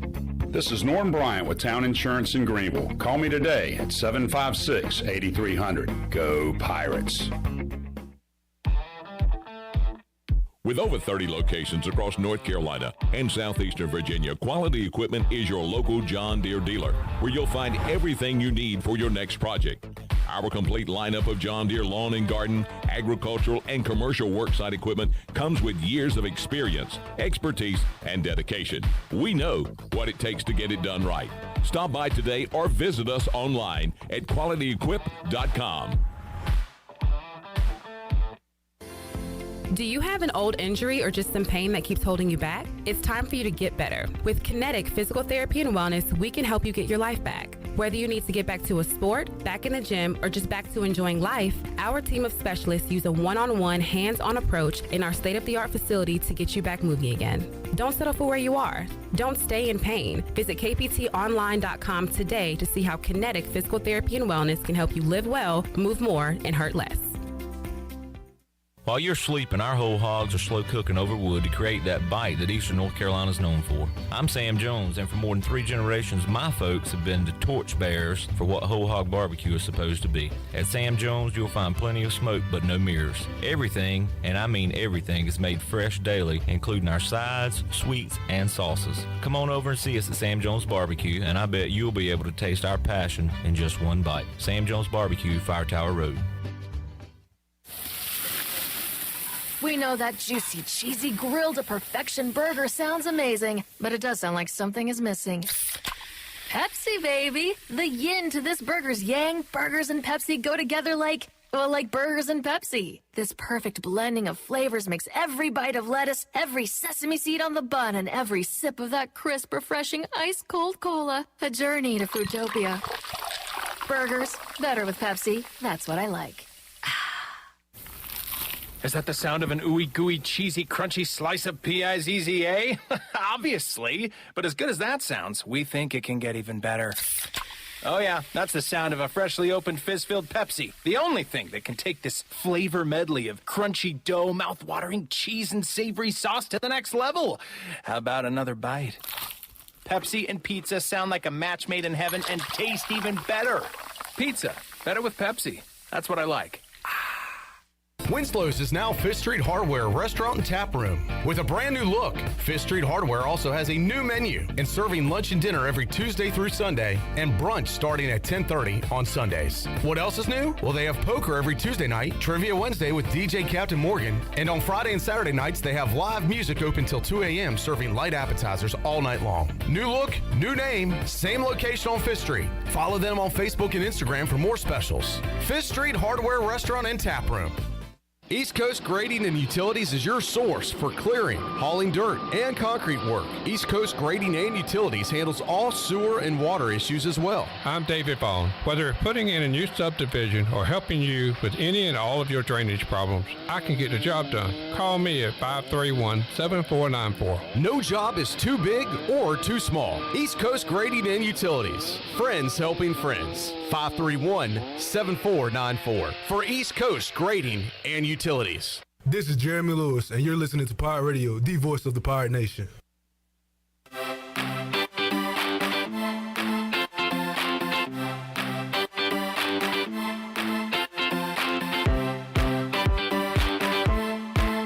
You're listening to Hour 2 of Pirate Radio Live. This hour of PRL is brought to you by First Bank. Together with our customers, we're creating a world where individuals and communities thrive. Visit the First Bank location on Arlington Boulevard in Greenville for all your personal and business banking needs. Now, back to the show. Welcome back. Did you miss a show on Pirate Radio? Well, you can listen to all of Pirate Radio's archived local programming by subscribing to us on Apple Podcasts, SoundCloud, or Spotify. Subscribe today by going to the podcast app on your iPhone or Apple device and search for Pirate Radio Audio Archives. Now let's head back into PRL. Here is your host, Clip Rock. Alrighty, back with you, Pirate Radio Live. We got an Aaron Judge home run in New York. It is 4-0 now. Yankees over the Guardians. Still early, but it's getting late early for the Guardians. Down 4-0 in Game 5 of that series. That score and others brought to you by the Buccaneer Music Hall, a.k.a. Da Buck. Da Buck. Thank you, Chandler. Let's hear from Mike Houston earlier today at his weekly press conference as the Pirates get set for the UCF Knights. Also look back at the win over the Memphis Tigers. Here were his opening comments. Well, obviously, exciting weekend this past weekend with homecoming and everything went along with that. And then, of course, a kind of a game to remember probably for a lot of our alumni and fans with a 4 overtime win over Memphis, a very good Memphis football team. And I'll tell you they were every bit what we thought they would be, and just really pleased with being able to get the victory. Obviously, it was not easy, and our kids had to come back time and time again, and just really pleased with the way we stuck together. Pleased with just kind of the toughness and resiliency and effort that we played with, and just the way we won it. We just made it makes it one that. You have certain games in your career that you'll never forget, and I think that's one of them that you'll never forget. Kind of some of the big plays in that one and the way we won it in the end. So big win for the season, big win for our program. Short memory though, because we got another very challenging game coming up against a very, very talented UCF team who is off to a great start this year. And just watching a little bit of their game against Georgia Tech before I came up here, and just seeing how they match up against an ACC team, and saw them against Louisville, and obviously they've had a couple of big wins here the last 2 weeks over SMU and Temple. So we have quite a challenge. Thank goodness we're at home. So excited to be back in Daddy Ficklin Stadium. Another 7:30 kickoff. Due to TV and playing on ESPN again this week. So it's a great opportunity for our program, and one that I'm sure our kids are going to be ready to go. Really need our crowd back in it. I think they were a big part the other night, especially in overtime, just with the atmosphere in the stadium. And we need that kind of 12th man again this Saturday night. So should be a great matchup. All right, Mike Houston there. Looking forward to a showdown with the Knights coming up. And Mike Houston talked about seeing another dynamic quarterback this week, John Rice Plumlee, the name for week 2. And Mike Houston is well aware of him. Cut 2. I know. I've seen too much of him already. So, obviously played 2 sports at Ole Miss. He played baseball and football at Ole Miss. He was the starting quarterback there, and, lost out in that competition, transferred to UCF, but, he's a big kid, probably 6 foot, 6'1", 200 pounds, 4.4, 4.5 speed. So, he has breakaway speed, big muscular kid. Does a really good job in the quarterback run game. When your quarterback is also your leading rusher and you're not running the triple option, that says something about his ability to run the football. So he has over 500 yards gained rushing this year. He's thrown for over 1,500. Doesn't turn the ball over. And then all of a sudden you put him with, some of those skill kids that UCF has, and it just makes it a very, very dangerous offense. And there's a reason. You look at the game against Temple last week, and, you're watching it's 14-13. Okay, 5 minutes to go in the first half. And then UCF scores the next 56 points, 21 before halftime. And, Temple Temple didn't turn the ball over. They didn't turn the ball over. They didn't get a kick blocked, that UCF didn't return a punt or a kickoff for a touchdown or anything like that. It was just that's how explosive UCF's offense is with Plumlee and his surrounding cast there. And so, it's probably our biggest challenge of the year so far. All right, let's hit one more before we take a timeout. UCF, known for speed, and Brian Bailey asked, is that the biggest concern when it comes to the Knights, is their team speed? Cut 3. Well, I thought they were pretty fast last year, too. I do think the quarterback with Richardson and O'Keefe, and then they've got a couple of transfers, one from Alabama and one from Auburn at the wide receiver position. I think you put a quarterback like Plumlee with those kind of skill kids, and I think that's what makes them so much more explosive offensively.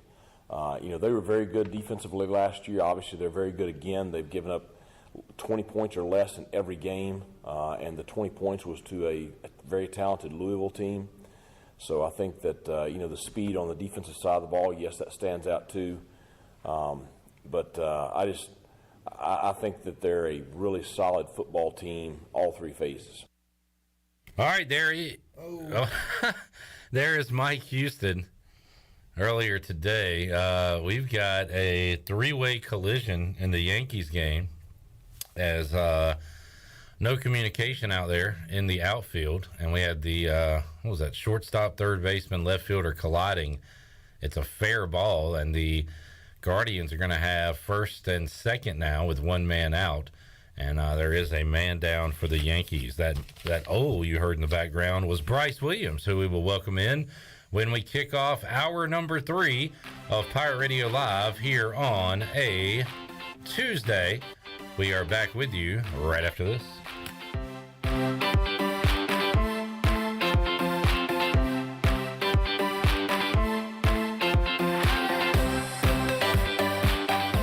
At Jimmy John's, we don't make sandwiches. We make the sandwich of sandwiches. We use fresh veggies because we don't hate salads. We just feel bad for them. We make our sandwiches exactly how you want because you're the one who's eating it. And we bake bread all day, every day because stale bread isn't bread. It's croutons. Sandwich history is written by the victors. Good thing we have legible handwriting. Jimmy John's, the sandwich of sandwiches. Order pickup or delivery on the app. Beauty Bar MediSpa wants to know if you are ready to fall into beauty. October 7th through the 14th. All services and products will be on sale. Botox, filler, painless laser hair removal, facials, RF microneedling, rejuvenating laser treatments to treat brown spots, wrinkles, texture, veins, and skin tightening. And now, the only facility in the area to offer non-surgical under-eye fat pad treatments. BeautyBarMedispa.com, Red Banks Road, Greenville. Go Pirates! Love is never having to say you're sorry for your internet. Because with MetroNet, you get fast, reliable, 100% fiber speeds you'll love with unlimited data so you can stream, study, surf, and game on all your devices simultaneously. No lag times or buffering. MetroNet offers student deals. Get 100 megabit internet for just $39.95 a month. Switch to MetroNet today at metronet.com/switch. MetroNet. Love your internet. Hey Pirate fans, this is head coach Mike Houston. The physicians at Orthopedics East and Sports Medicine Center have been taking care of our athletes here at East Carolina for more than 35 years. Whether it's treatment for your sports injury or if it's time for that joint replacement, Orthopedics East provides the latest in operative and non-operative orthopedic care, physical therapy, and diagnostic testing. For experienced and professional services, call the folks who have been taking care of me and many of our fans in Pirate Nation, or visit them online at orthopedicseast.com. Go Pirates! Christie's Europub is the perfect place to relax, grab a bite, and enjoy a drink. Located in the heart of Greenville and just a few blocks from ECU's campus, Christie's offers lunch, dinner, and late night with live music every Sunday. Come and have brunch Monday through Friday from 11 to 3 or Saturday and Sunday from 11 to 4. Scratch cooking takes time, so relax and enjoy a pint at Christie's Europub today. For the latest information, check them out on Facebook, Twitter, and Instagram, or visit them online at christieseuropub.com. East Carolina Chrysler Dodge Jeep in Greenville is making it easy for you to buy a new truck or Jeep in October. The inventory is back and so are the incentives. It's Ram Power Days at East Carolina Chrysler Dodge Jeep and you'll save up to $2,500 plus get 1.9% financing for 60 months on a new Ram truck. East Carolina Chrysler Dodge Jeep needs to make way for the 2023 model, so October is a great month for you to upgrade into a new Ram or Jeep. Save $2,000 or get 2.9% financing for 60 months on a new Jeep Compass. Save up to $2,500 on the 2022 Jeep Grand Cherokee, the most awarded SUV ever. And you'll need to check out the new 2023 models like the new Jeep Wrangler. Lease the new 2023 Jeep Wrangler Sport for only $399 a month. East Carolina Chrysler Dodge Jeep, across from the Crackville in Greenville. Come see us. Wrangler lease is 39 months, 10,000 miles per year with $29.99 due at signing. Offers do not include tax, tags, and the $7.99 admin fee. Customers must qualify for all applicable rebates. See dealer for details. It's bow time. Why are Bojangles Chicken Supremes called Supremes? Well, with golden crispy chicken tenderloins this juicy, tender, and full of bold flavor, what else would you call them? Superbs? Nah, that would be weird. Get your Chicken Supremes combo today with a scratch-made biscuit, your choice of fixin', legendary iced tea, and have you heard there's a new sauce in town? Try our new creamy buffalo sauce when you get a Chicken Supremes combo today. It's bow time. This is Pirate Radio, WGHB Farmville, 1250 and 92.7 FM Greenville, WDLX Washington, 930 and 104.1 FM Washington.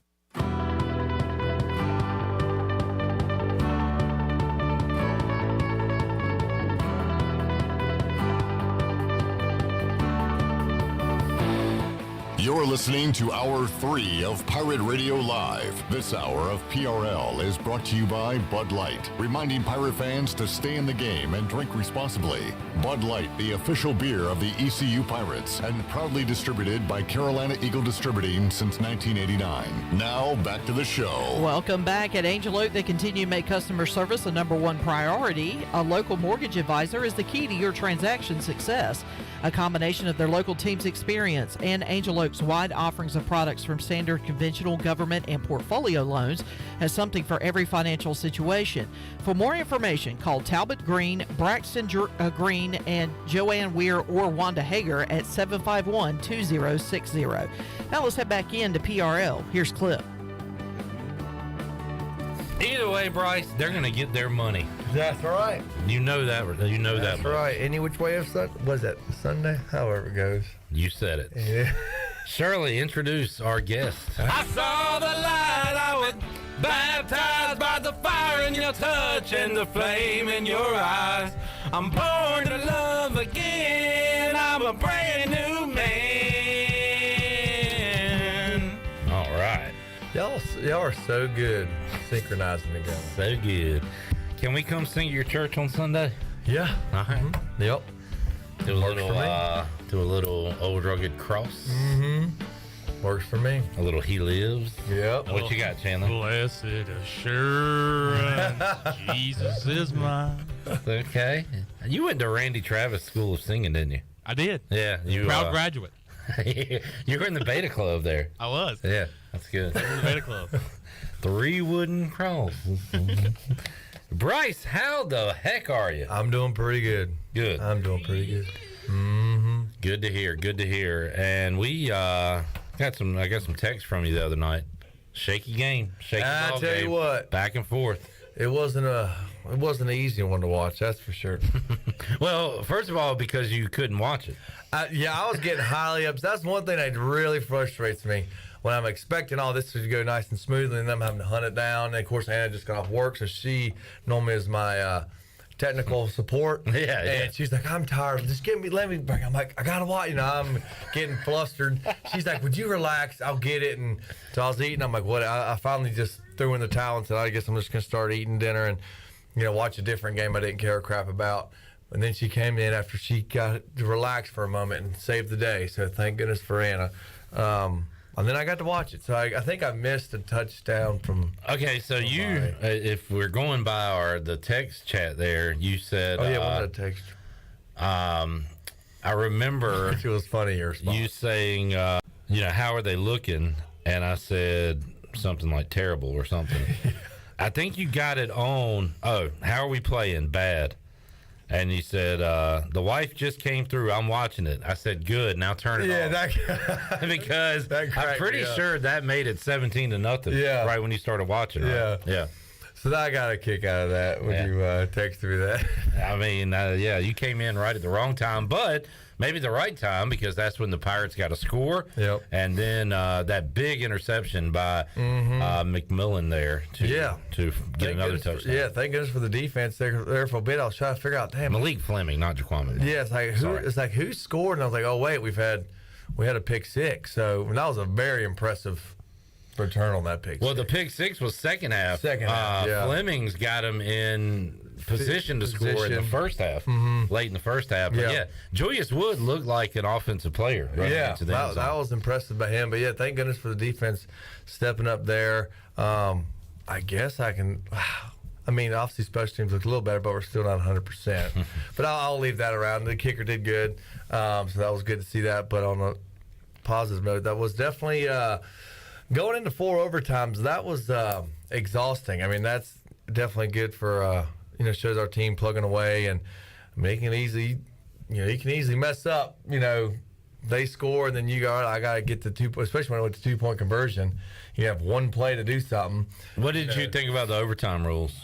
How do you like them? Because they are relatively new. I liked them. I think I liked how it progressed from you got to drive the ball. Okay, then you got to have to go for 2 after, if you score, and then obviously just a one and done. I enjoyed that. It was definitely nerve-wracking, especially on the Keaton Mitchell second, or when Keaton Mitchell caught it on the. Oh yeah, and there's a man standing there. Yeah, I was nervous because we had just a smidge bit of a panic, looking scramble for someone to throw it to. So thank goodness Keaton was there and just did a little sidestep. But that was definitely exhausting because you're like, it's one play. You screw it up. Okay, that's the end of it. But and then obviously for CJ to make that obviously catch and then Holton with the pass. So that was good to see, and that definitely is. I heard Holton say they practice that a lot on one-on-ones, and that back shoulder, if it's thrown properly, it's literally unstoppable. So obviously they have good chemistry.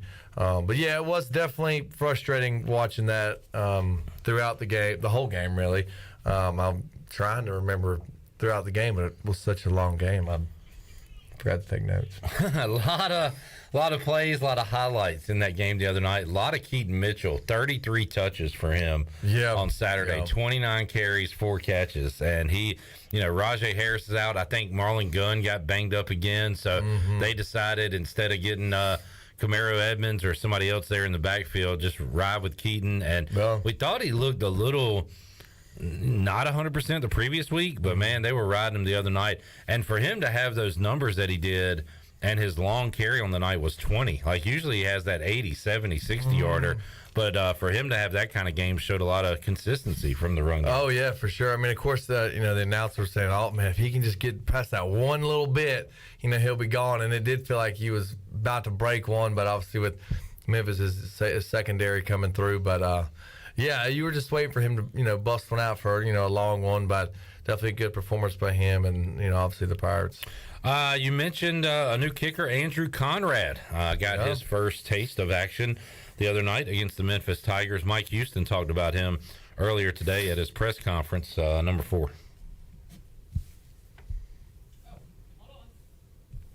Well, I think he earned that opportunity last week with his performance in practice, and I think he backed that up with his performance in the game.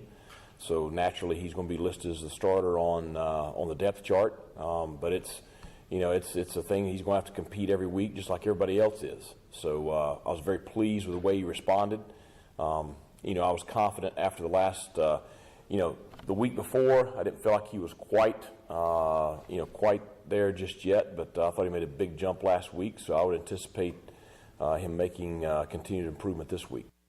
And our one blemish was a botched hold. Yeah. Yeah. I know because at first the announcers were blaming it on the snapper, and I'm like, no, looking back, like, no. And then obviously once they replayed, it's like, no, that was a good snap. It was right there at it. And, it's going to skew our stats for that game as far as special teams being 100%. But, thankfully that was, the only mishap they had, and it didn't, I guess, initially affect us too much because we ended up winning. But definitely for the new, freshman kicker to come into a big game like that, step up. I mean, obviously I'm nervous. I was nervous watching, all right, let's see what happens, just because we have had a bad taste in our mouth with special teams. But definitely with the freshman coming in, and, as long as I think he has built that confidence, with the performance he had this past week. So, hopefully he can just keep that up, and I'm anxious to see what happens when we come into a big-time situation for the kicking game. Bryce Williams joining us. Bryce, not a baseball guy, and Bryce, I got to tell you, there's some bad defense on display. Yeah. These teams. So the Indians, or the Guardians rather, it's the first time I've done that in a while. Who did they beat to get here? Chandler. The Rays.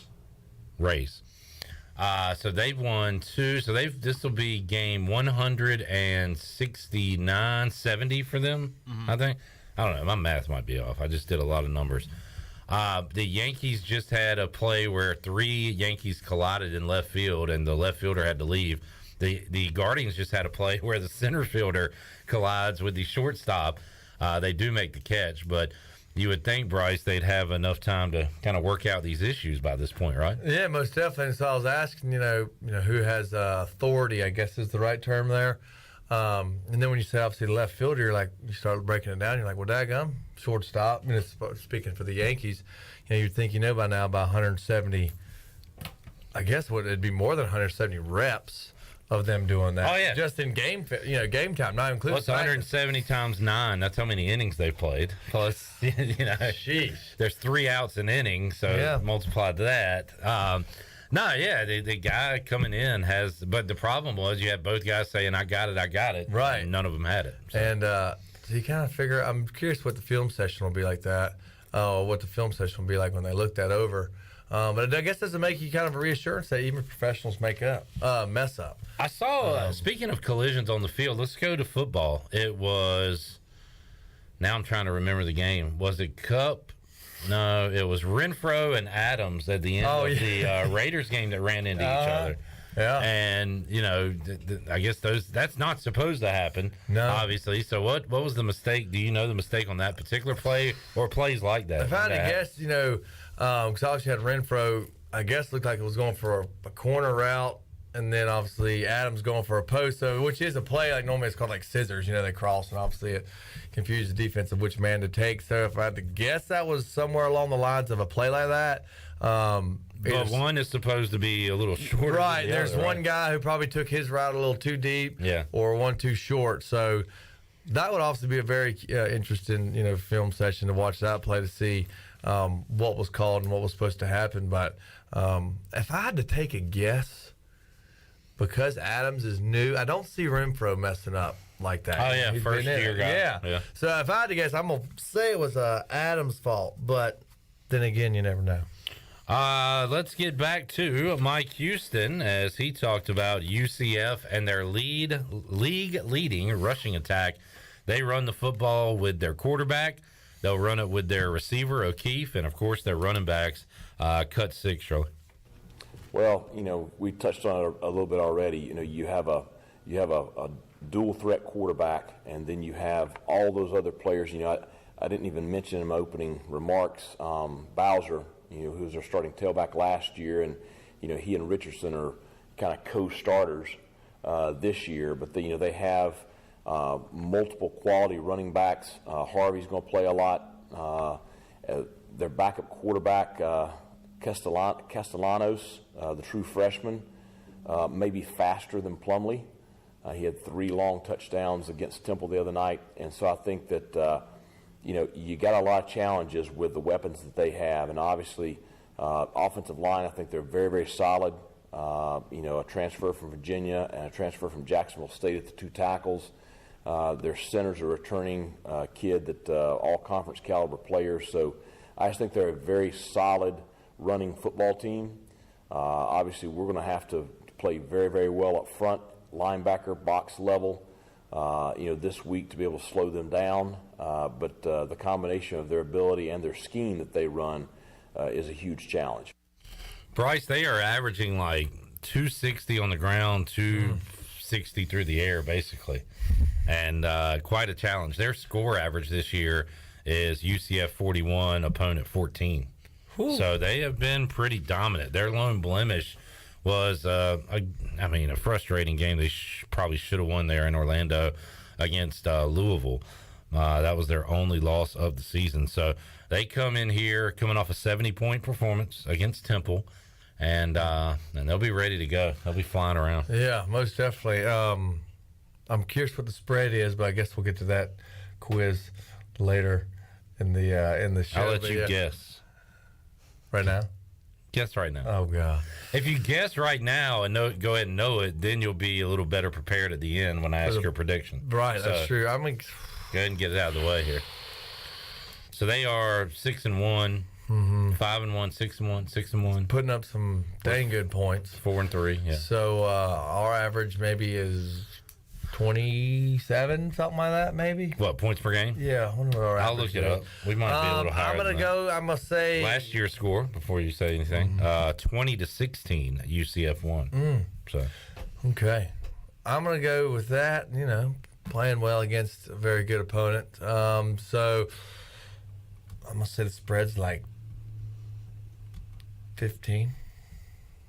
Who? UCF by 15? Yeah, which I don't. You can get 15, can't you? Sure, but I think I just know we've done like 3.5 or something like so, 0.5. So I figure I'll just do 14. All right, make it easy. 2 touchdowns. 2 touchdowns. Now you're a little high there. You're okay. You're giving UCF a little too much credit. Okay. It is 5. Oh. Yeah. Well, daggone. I mean, I'll take that for sure. Yeah. That's good that they're thinking fairly high, highly of us. So thank you, Vegas, for that.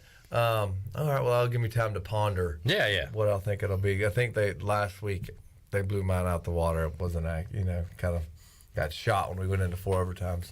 You got 38 minutes to come up with an answer.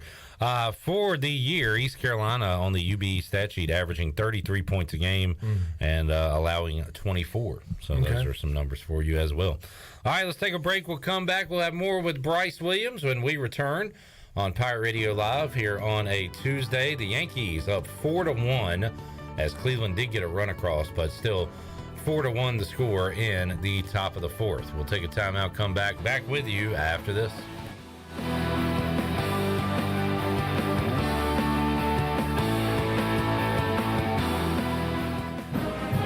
Pirate fans, time to get back in black this week as the Pirates host American rival UCF Saturday night at 7:30. It's our Painted Black game. Tickets are still available for as low as $50 in the lower bowl or $35 in the upper level. Break out your best Pirate gear in black for East Carolina and UCF. It's the Pirates and the Knights, Saturday night at 7:30 at Dowdy-Ficklin Stadium.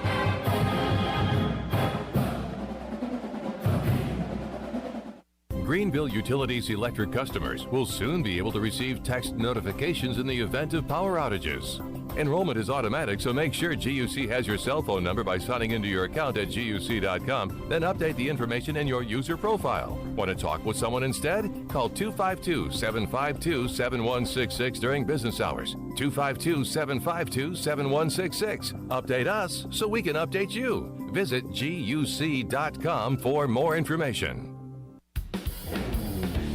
Your vehicle is a big part of your life. That's why you should trust the team at Greenville Auto World for all your vehicle needs. Greenville Auto World believes in fair prices, superior service, and treating customers right. Visit greenvilleautoworld.net to see their fully stocked inventory of SUVs, trucks, and cars. Need a lift kit, custom rims, or wheels? Greenville Auto World can upgrade your vehicle today. For sales or service, visit Greenville Auto World on Highway 43 in Greenville.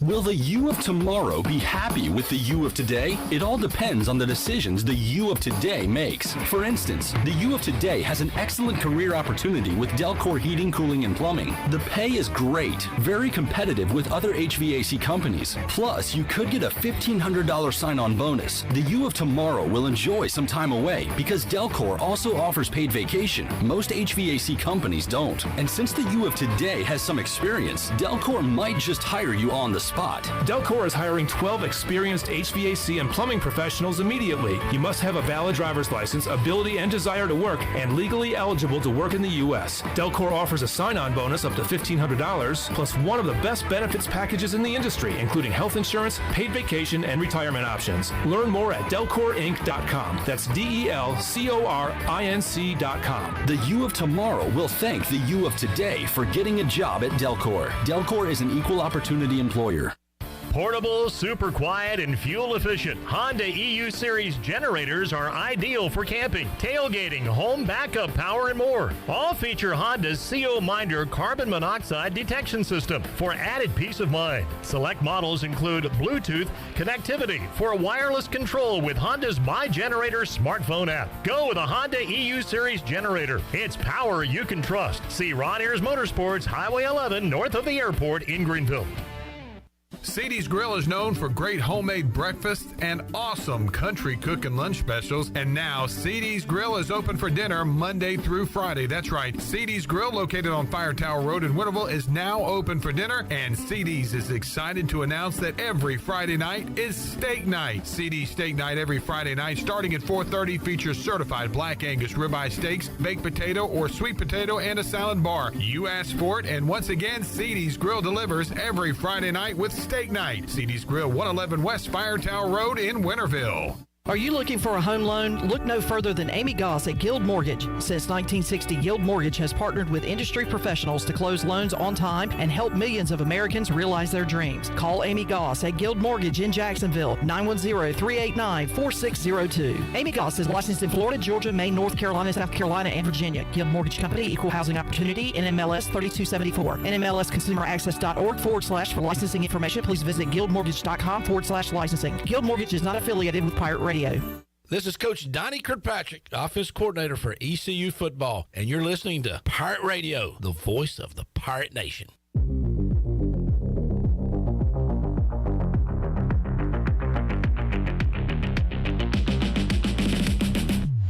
You're listening to Hour 3 of Pirate Radio Live. This hour of PRL is brought to you by Bud Light, reminding Pirate fans to stay in the game and drink responsibly. Bud Light, the official beer of the ECU Pirates, and proudly distributed by Carolina Eagle Distributing since 1989. Now, back to the show. Welcome back. Quality Equipment is your full-service John Deere dealer with 28 locations to serve you. Quality Equipment is open in Winterville next to Sam's Club, or visit qualityequip.com to find the location near you. Now, let's head back in to PRL. Here's your host, Clip Rock.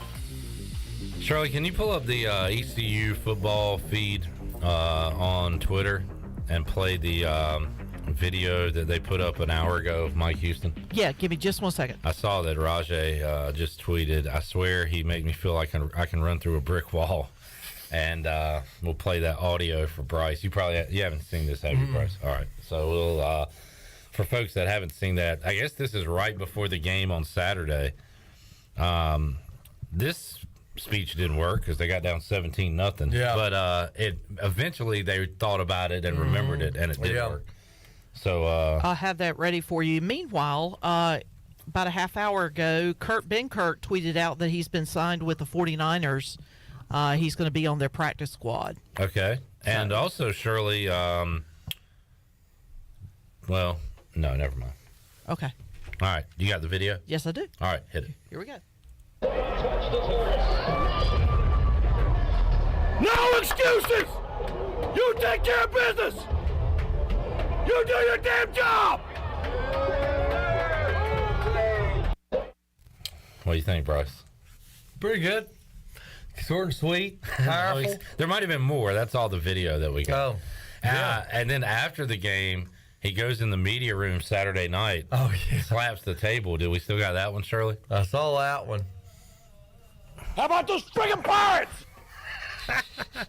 He gets excited. Yeah, he definitely does. Short Excitement time. Excitement time. It is good. He said, just do your job, no excuses. That was the Bill Belichick thing. Just do your job. Which, in the end, if you just do your job and your assignment, most of the time things work out. Coach, are we having a spring game in 2021? Are we going to... We're having a freaking game. Thank you. We're having a freaking game. Freaking game. We'll rise to the standard. Freaking game. We're hard-nosed. We're very hard-nosed. We're a really good bunch. Freaking game. We're having a freaking game. All right, Mike Houston fired up. We're having a spring game. We're having one. Now, I don't know about you guys, but we're having a spring game. All right, so there is Mike Houston getting fired. And man, how excited is he going to be if they can knock off UCF on Saturday?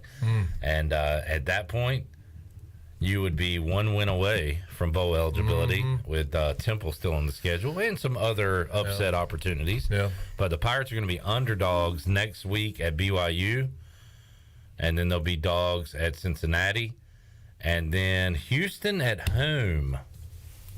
Home. Guess that line, Chandler. I mean, a lot depends on what happens between now and then. And that's what I was thinking. Right now, I would say Houston -3. I'll say ECU -2.5. But that's how close it is.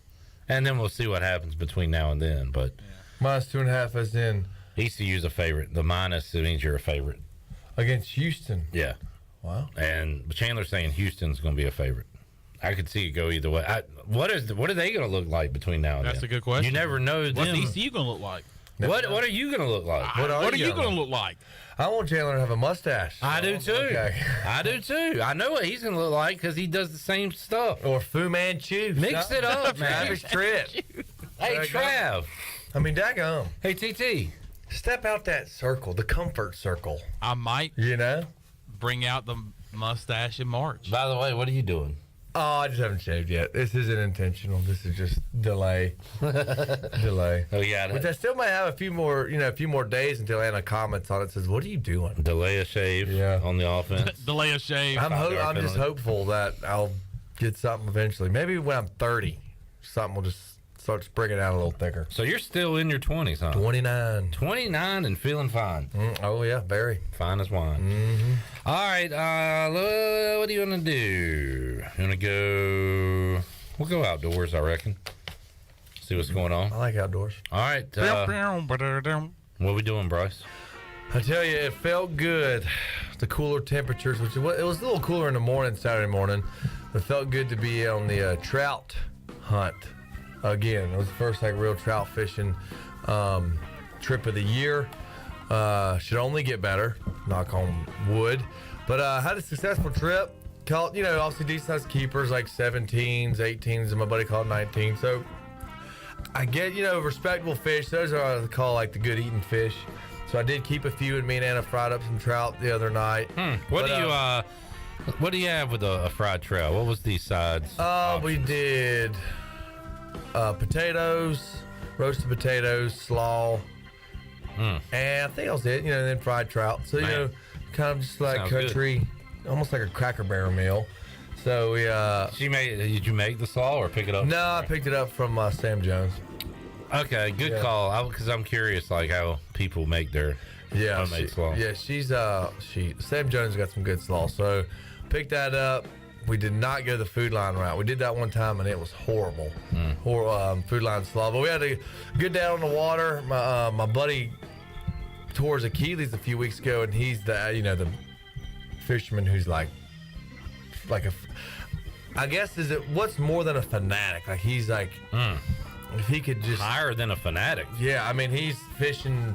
I guess you're just a fishing fiend, fool.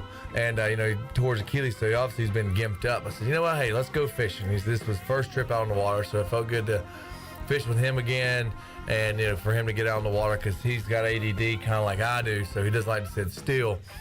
So got him on the water. We caught a lot of fish. Kind of ironic, because when you're on the water, you sit still a lot. That's true, but I guess you're casting and jigging and things like that. So we had a good day. It was very pretty outside on the water that day, sunrise, but had some top water bites. Well, I mean, we probably caught around 20 so fish, but only a handful of keepers. We were kind of finally got into small ones, so I'll still hunt for the gator trout. So maybe go this weekend. You never know. But it was good. It was a good day on the water. Still got deer coming to the corn, but I got to wait on them. Right on a good wind and temperatures. I'm not trying to sweat anymore. So maybe slip wet wind looks pretty good for tomorrow, actually, and the temperature. So hopefully I can stick a deer with the bow, even though it is rifle season, but I'm still adamant to get one with my bow before I move to the gun. Question, thought. So when you catch these fish and throw them back, they have a tiny hole in their lip, right? The rest of their lives. Yeah. What if? I guess it heals. I don't know. Maybe it heals. I was going to ask, does it fill back in somehow, or I don't know. I don't know. If not, how about this thought? And if it's humane and it won't hurt the fish and everything, how about instead of leaving that hole, we give the fish a little bling bling, like put a little stud in. Yeah, I mean, I could bend a hook or something and put and have like a little lip piercing. Yeah, and then like their school will be like, whoa, where'd you get that? Yeah, they probably, I think they communicate, they grunt, so maybe they're chatting about what's going on. Yeah. What happened up top, when you went to the light? You never know. Just the thought. Yeah. Just the thought that came through my brain. Michael Winstead, father of Isaiah Winstead, chats with us quite a bit. He says, ask Bryce, do he like crappies? I actually do enjoy eating crappie and catching crappie. It's fun, catch a big, little pounder, 2-pounder. I gotta look these up. Crappie, they are very good to eat. Since I've been on the East Coast for several years now, I've actually I haven't done any freshwater fishing. So these are lake fish? Freshwater fish. And they're a fun fish to catch. And they are very good eating. They look pretty cool. Oh yeah, they got you got black crappie, white crappie, yep. And I do really enjoy crappie. And the thing is, you can catch those in I cannot remember the bag limit, but you can catch 50, 70. It's just well, this guy's got them laid out here. Right. Oh yeah, they school up heavily. They got in trouble. Minnesota couple nabbed for hauling in more than 250 crappie fish. It's why? Maybe if you're gonna sell them, but I'm not trying to claim 250. Yeah. That's 500 fillets. Yeah. I'm not trying to do that. But to answer Mr. Winstead's comment, yes, I do enjoy catching some freshwater fish when the opportunity arises. But I've been so stuck on the East Coast and catching trout and drum, flounder, and all that I've not got the chance to partake. All right, if you have a question for Bryce on what particular species of fish he enjoys, let us know. I'm all ears. All right, Pirate Radio Outdoors. Let's take a break. We'll come back. We'll have more for you. We'll talk more football, hear more Mike Houston. And before we get out of here, we got to get Bryce's weekly prediction. That's on the way on Pirate Radio Live. Back with you after this.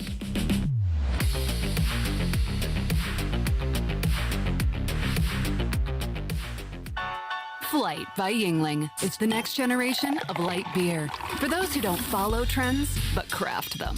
Flight by Yuengling is 12 ounces of uncompromised refreshment from America's oldest brewery. With only 2.6 grams of carbs and 95 calories, this is premium refreshment 6 generations in the making. Don't just raise a glass, raise the bar. Flight by Yingling. Available wherever beer is sold. DG Yingling & Son Incorporated, Pottsville, Pennsylvania. Please enjoy responsibly. Hi, this is Jeff Charles for my friends at Ed Watkins Marine. I've known Ed personally for years, covering his winning performances on the football field and on NASCAR's pit road. Now Ed is winning on the water, and you get to win too. You win with awesome prices on boats from Ed Watkins Marine, and of course, great service after the sale. If you're looking for a new boat, contact Ed Watkins Marine today. They will deliver anywhere. Find them online at edwatkinsmarine.com and tell them the voice sent you.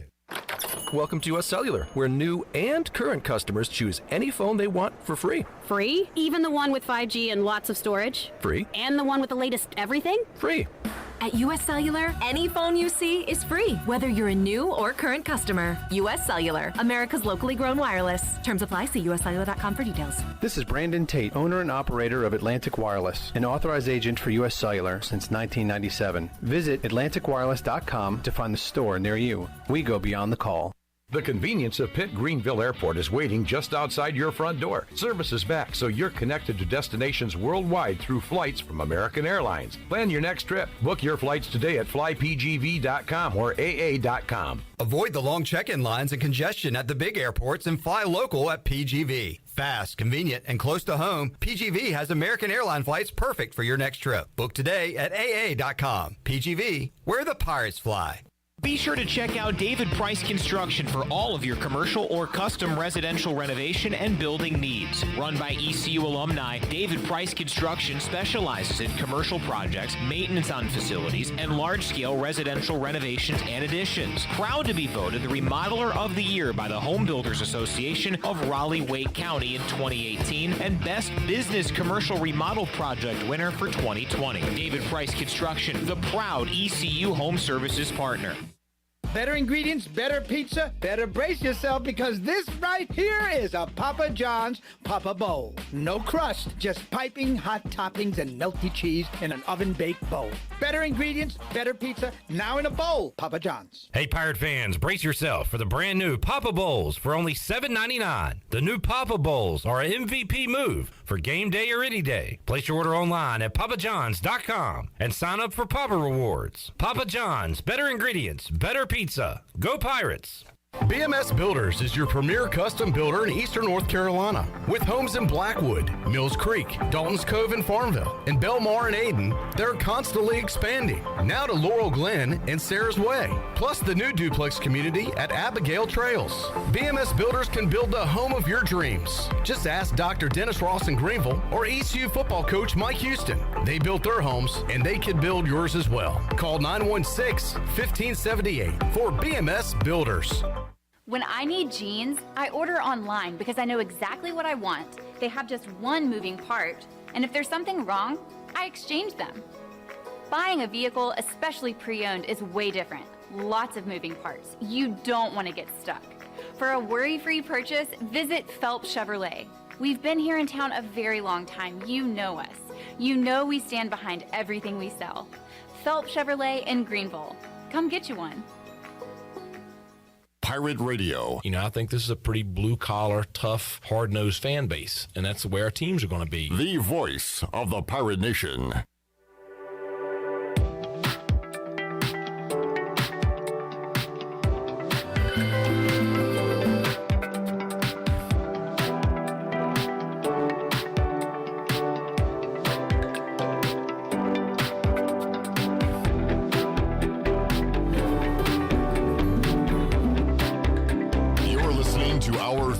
Of Pirate Radio Live. This hour of PRL is brought to you by Bud Light, reminding Pirate fans to stay in the game and drink responsibly. Bud Light, the official beer of the ECU Pirates, and proudly distributed by Carolina Eagle Distributing since 1989. Now, back to the show. Welcome back. Do you want to get rid of wrinkles, tighten and lift your skin, smooth your skin texture, erase veins and brown spots, and get rid of unwanted hair?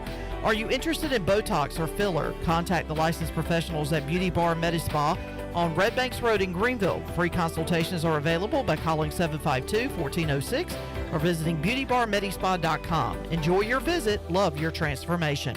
Now let's head back in to PRL. Here's Clip. Back with you, Pirate Radio Live on a Tuesday. Scott, asking, does Bryce like rockfish? Rockfish. You know, I've never, striper is another term for it. I enjoy catching them. You know, honestly, I've never kept one because I think maybe type in striper. Rockfish, I think, is my eastern thing we call. I'm assuming he's meaning striper. But I think they're a little stingy on like your bag limits in the season when you can keep them. I think that's why I've never really kept them. I've caught several before, in top water jigs and mirror and stuff. They are fun fish to catch. Yeah, they are large. Yeah, they get huge. All right. Yeah, they get. Look at that. That's probably like up north or something. Like up in the Maine area, Chesapeake. Yeah, the Chesapeake Bay. Goodness. Well, this guy's from Maryland, so that might be why the question was asked. Yep. All right, there you go. Bryce, how do you feel about fish as pets, aquarium and whatnot? I mean, it's simple. I mean, I guess it's fairly simple. Well, then, actually, I take that back. Well, Anna had a goldfish that a friend didn't want to have anymore, and she kept that goldfish alive for like 4 years. I mean, she was like the tank cleaning, make sure the water pH was good, and going all out for this goldfish. And one of them died, and then the other, I don't know if I should. It's not too gory. So Anna had this fish, and she was good, and it was starting to die. And it was acting all funny, like blah blah blah, just like doing what a goldfish almost dying is. And and it's been doing it for like a whole day. And Anna was like, "Honey, just he needs to go. Just take, put him out of his misery." So I had these like shears, these scissors like they use at like chicken factories to cut chickens in half. And so slipped and like guillotine nails. So it was a mercy. It was a mercy kill. Okay. Mercy kill for sure. You're not like a serial killer. No. This was not a pleasure by any means. I said, thank you, for real. I said, thank you, little buddy. We enjoyed your company. Yeah, well, that's nice. We had to put him out of his misery. Yeah. But I'm not too keen on it. I mean, it's neat to like when you go like restaurants or something, they got fish tanks. I enjoy watching them, but I'm not trying to keep up with a fish because if I forget to feed it or anything, you can't do anything with the fish. Yeah, you can't play with it out of water, right? I mean, you can talk to it, but is it really hearing you? Yeah, is it talk? Like Grady and Sonny, they hear me, they understand me. They talk back to you. I say, Grady, go get the ball, and he goes, goes the ball and goes and gets it. All right, well done. All right, let's hear more from Mike. Let's hear the. We were just talking food. Shirley, hit Gus Malzahn again. This was his Q&A at the end of the press conference. Head coach at UCF. Somebody asking him about coming to Greenville and maybe an Eastern North Carolina delicacy. You ever been to Greenville, North Carolina? I have. I think recruiting, and that's about it. So what kind of atmosphere are you expecting? I mean, they got a pretty good reputation for being one of the best atmospheres in the league. That's what we've heard. That's what we're expecting. Especially after a big win, we're expecting to get their best, and so we'll do crowd noise and everything that goes with that this week too. Are you a big barbecue guy? They talk about Eastern North Carolina. Put a little bit of vinegar in their barbecue. Every region a little bit different. What's your favorite kind of barbecue? How's that for an ND question for the press conference? I didn't know they were known for their barbecue. That's good. I'm not a big barbecue guy. I'll eat some brisket, but I'm not a big barbecue guy. All right. I don't know if you can trust a man who doesn't like barbecue. I mean, you kidding me? If you're a player and you hear that, are you kind of looking at him differently when he's delivering his message to the team? Oh, yeah. I mean, come on, you don't eat barbecue? I mean, listen, just thinking about your coaches, Ruffy McNeil. Yeah. Carolina boy. Yeah. He loves some barbecue. Right. Well, because, you don't have that connection. If you don't like barbecue, then I can't connect with you, and I'm sorry, I can't come to your school. I mean, we just can't connect. That's why Bryce didn't go to Auburn or UCF now, currently. Yeah. Mm-hmm. Mike Houston was asked by Glenn about Malzahn's comments, which he had not heard, and Glenn explained it to him. And here's what Mike Houston said. Cut 8. I don't know. I'm sure he'll enjoy it. So it's I'm a fan of barbecue. So I love Eastern North Carolina barbecue. So, but I don't know whatever the delicatessen is down there in Orlando. So we'll make sure he gets a plate. He's got might have an argument over which place it comes from, Parker's or B's or Sam Jones. They've got an argument over which one's best, and then we got Mission here in town too. So we've got a lot to choose from. All right, there's Mike Houston. Got some sponsors in as well. Well done, like a NASCAR driver. Dang right. I tried to troll everybody today and said lots of barbecue talk. I love going to barbecues, and had a picture of some kind of mustard based sauce going over some meat, which is offensive for people around these parts. Mustard is? Mustard based. What is that? South Carolina, I guess. Maybe it is. So there's like ketchup. What's that? Western Lexington barbecue. Yeah. Well, you're from that area, one of the barbecue capitals of the dang. Yeah. South Lexington. So Bryce, great question for you. Yeah. Lexington barbecue versus Eastern North Carolina. What style do you prefer? I'm more Eastern North Carolina. I'm thinking. A little more. Are you just saying that to pander? No. Okay, all right. Going back to my taste buds. Yeah. I'm thinking I'm Eastern North Carolina barbecue. I really am. It's quite tasty, a little juicy. I think it's a little juicier, maybe. Or different flavor. I had bums actually today. I had that a lot as a kid. Bums? Yeah. And it was very good. I always got to have like the coleslaw. I like to mix my food, so I go coleslaw scoop, barbecue scoop, and mix it. I don't even think I can eat slaw by itself. I don't think I ever have. And I don't prefer to eat barbecue by itself. Yeah. I have to have them both on the fork. Yeah. At the same time. So you're a mixer as well. Absolutely. And you got to. People that aren't, I don't trust them. No, like steak, you got to go mashed potato steak. Yeah.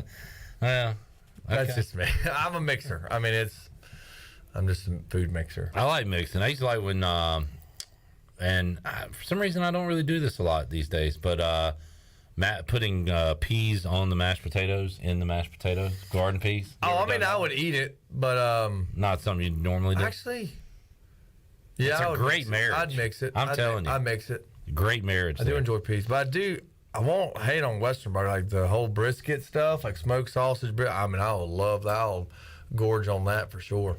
I like doing using hush puppies or corn sticks as a fork or spoon in the Brunswick stew and eating that. That's pretty good. Now, I'm going to admit, I'm honestly not much of a corn stick or hush puppy guy. That's okay. That doesn't change my opinion of it. Okay, that's good. That's okay. Anybody else thinking the channel's not paying attention, so he didn't hear it, so we're good. All right. Everybody's fine. Everybody relax. All right, Bryce, let's take our last break so we can come back. We can get that prediction. Bryce has picked East Carolina to win every game this season. We ran over those UCF numbers. Is he nervous about this week? Will this be the week he picks the opponent? We will find out when we return on Pirate Radio Live here on a Tuesday. Back with you after this.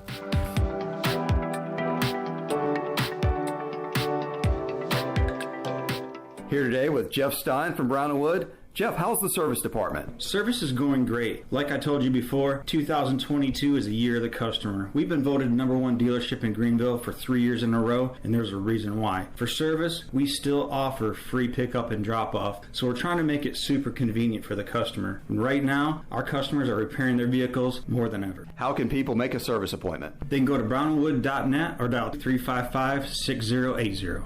Hey, Troy D here with my good friend Kelvin Rawls from Pest Tech. Kelvin, I just want to thank you and Chris and all the great folks at Pest Tech for such awesome service. You totally eliminated the mosquitoes in my backyard, plus the fire ant problem I was having in the yard. Hey, you're certainly welcome, Troy. I have heard the same thing from all of our customers. With everyone being home, they want to enjoy the outside and being mosquito, fire ant, and pest-free. Enjoy all your property from the kitchen to the curb. Visit pesttechofgreenville.com today for complete service.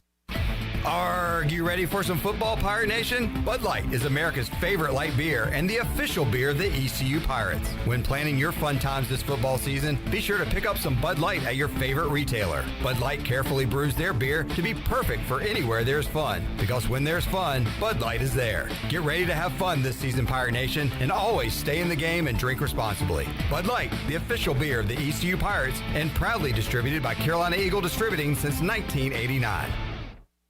North Carolina State Parks is proud to announce that they have partnered with the Hometown Strong program. Our visitor centers are now equipped with public Wi-Fi to help kids with school. Remote learning has become a critical public health measure in maintaining social distance and continuing to educate our young people. Take advantage of Wi-Fi and a hike at Goose Creek State Park or a day trip to the beach and access remote learning at Fort Macon State Park. For more information, visit hometownstrong.nc.gov. All anniversaries are special, but because it's Bostic Sugg Furniture's 85th anniversary extravaganza, we packed a lot into our big extravaganza with not one, not two, but 3 ways to save. Extra 10% off, plus $19.37 local delivery, plus 6 months special financing on all in-stock and custom orders. Change your mattress, change your life, and get 48 months special financing during the big 85th anniversary extravaganza. On now at Bostic Sugg Furniture. Hi, this is Jeff Charles, and welcome inside the booth. John Madden's legacy lives on. I'll have some thoughts next. Just like Pepsi, Aaron German from Kinston, born in Eastern Carolina. Football season is upon us, and those of us that live in Eastern North Carolina know what a special time of year it is. This is Landon Minges with Minges Bottling Group. I'm the 4th generation of my family to have the honor of distributing Pepsi-Cola products to my neighbors in Eastern North Carolina. For over 75 years, my family has taken pride in this great responsibility, and we are proud to have remained locally owned and operated for over 7 decades. When you purchase a Pepsi in Eastern North Carolina, you are supporting your community and keeping those dollars right here in your own backyard. Support local, drink Pepsi, go Pirates. The Madden family made a substantial gift to Cal Poly for a new $30 million football building, a 2-story, 30,000 square foot facility honoring the legacy of the former coach and television broadcaster. Madden played football and baseball at Cal Poly. He passed away almost a year ago at the age of 85. The front entrance of the building will honor 16 players and a team manager who died in a plane crash in Toledo, Ohio, October 29, 1960. Many of Madden's friends were on that flight. Virginia Madden, along with her sons Mike and Joe, publicly announced the project at halftime of a recent Cal Poly game, paying it forward from the Madden family. Quite a gesture. Come on back again next time, and we'll visit inside the booth. Pirate Radio. We're going to be bigger, faster, stronger, and older. That's always a good combination. The voice of the Pirate Nation.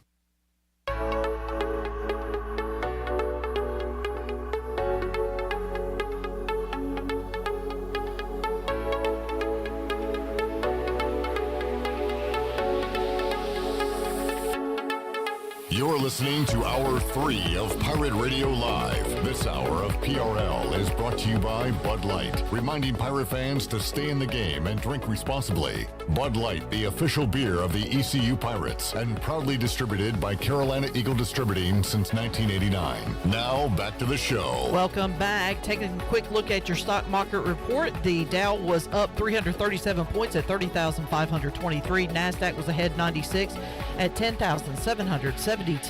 And the S&P was up 42 at 3,719. That's your Wells Fargo Advisors financial report. For a personal look into investing, call Wells Fargo Advisors today at 756-6900 in Greenville. Wells Fargo Advisors, LLC, member SIPC. Now let's head back into the show. Here's Clip. All right, Yankees at a run. It is 5-1 in the bottom of the 5th inning as they take on the Guardians in New York. Winner takes on the Astros, and that series begins tomorrow. Game 1 of the NLCS coming up tonight, Phillies and Padres. All right, Bryce Williams, before we get out of here on this Tuesday, let's get your official prediction for ECU and UCF. Well, I'm definitely going to Pirate victory. Obviously we seem to play very well against, ranked opponents throughout the past year. So I'm going off to ECU winning.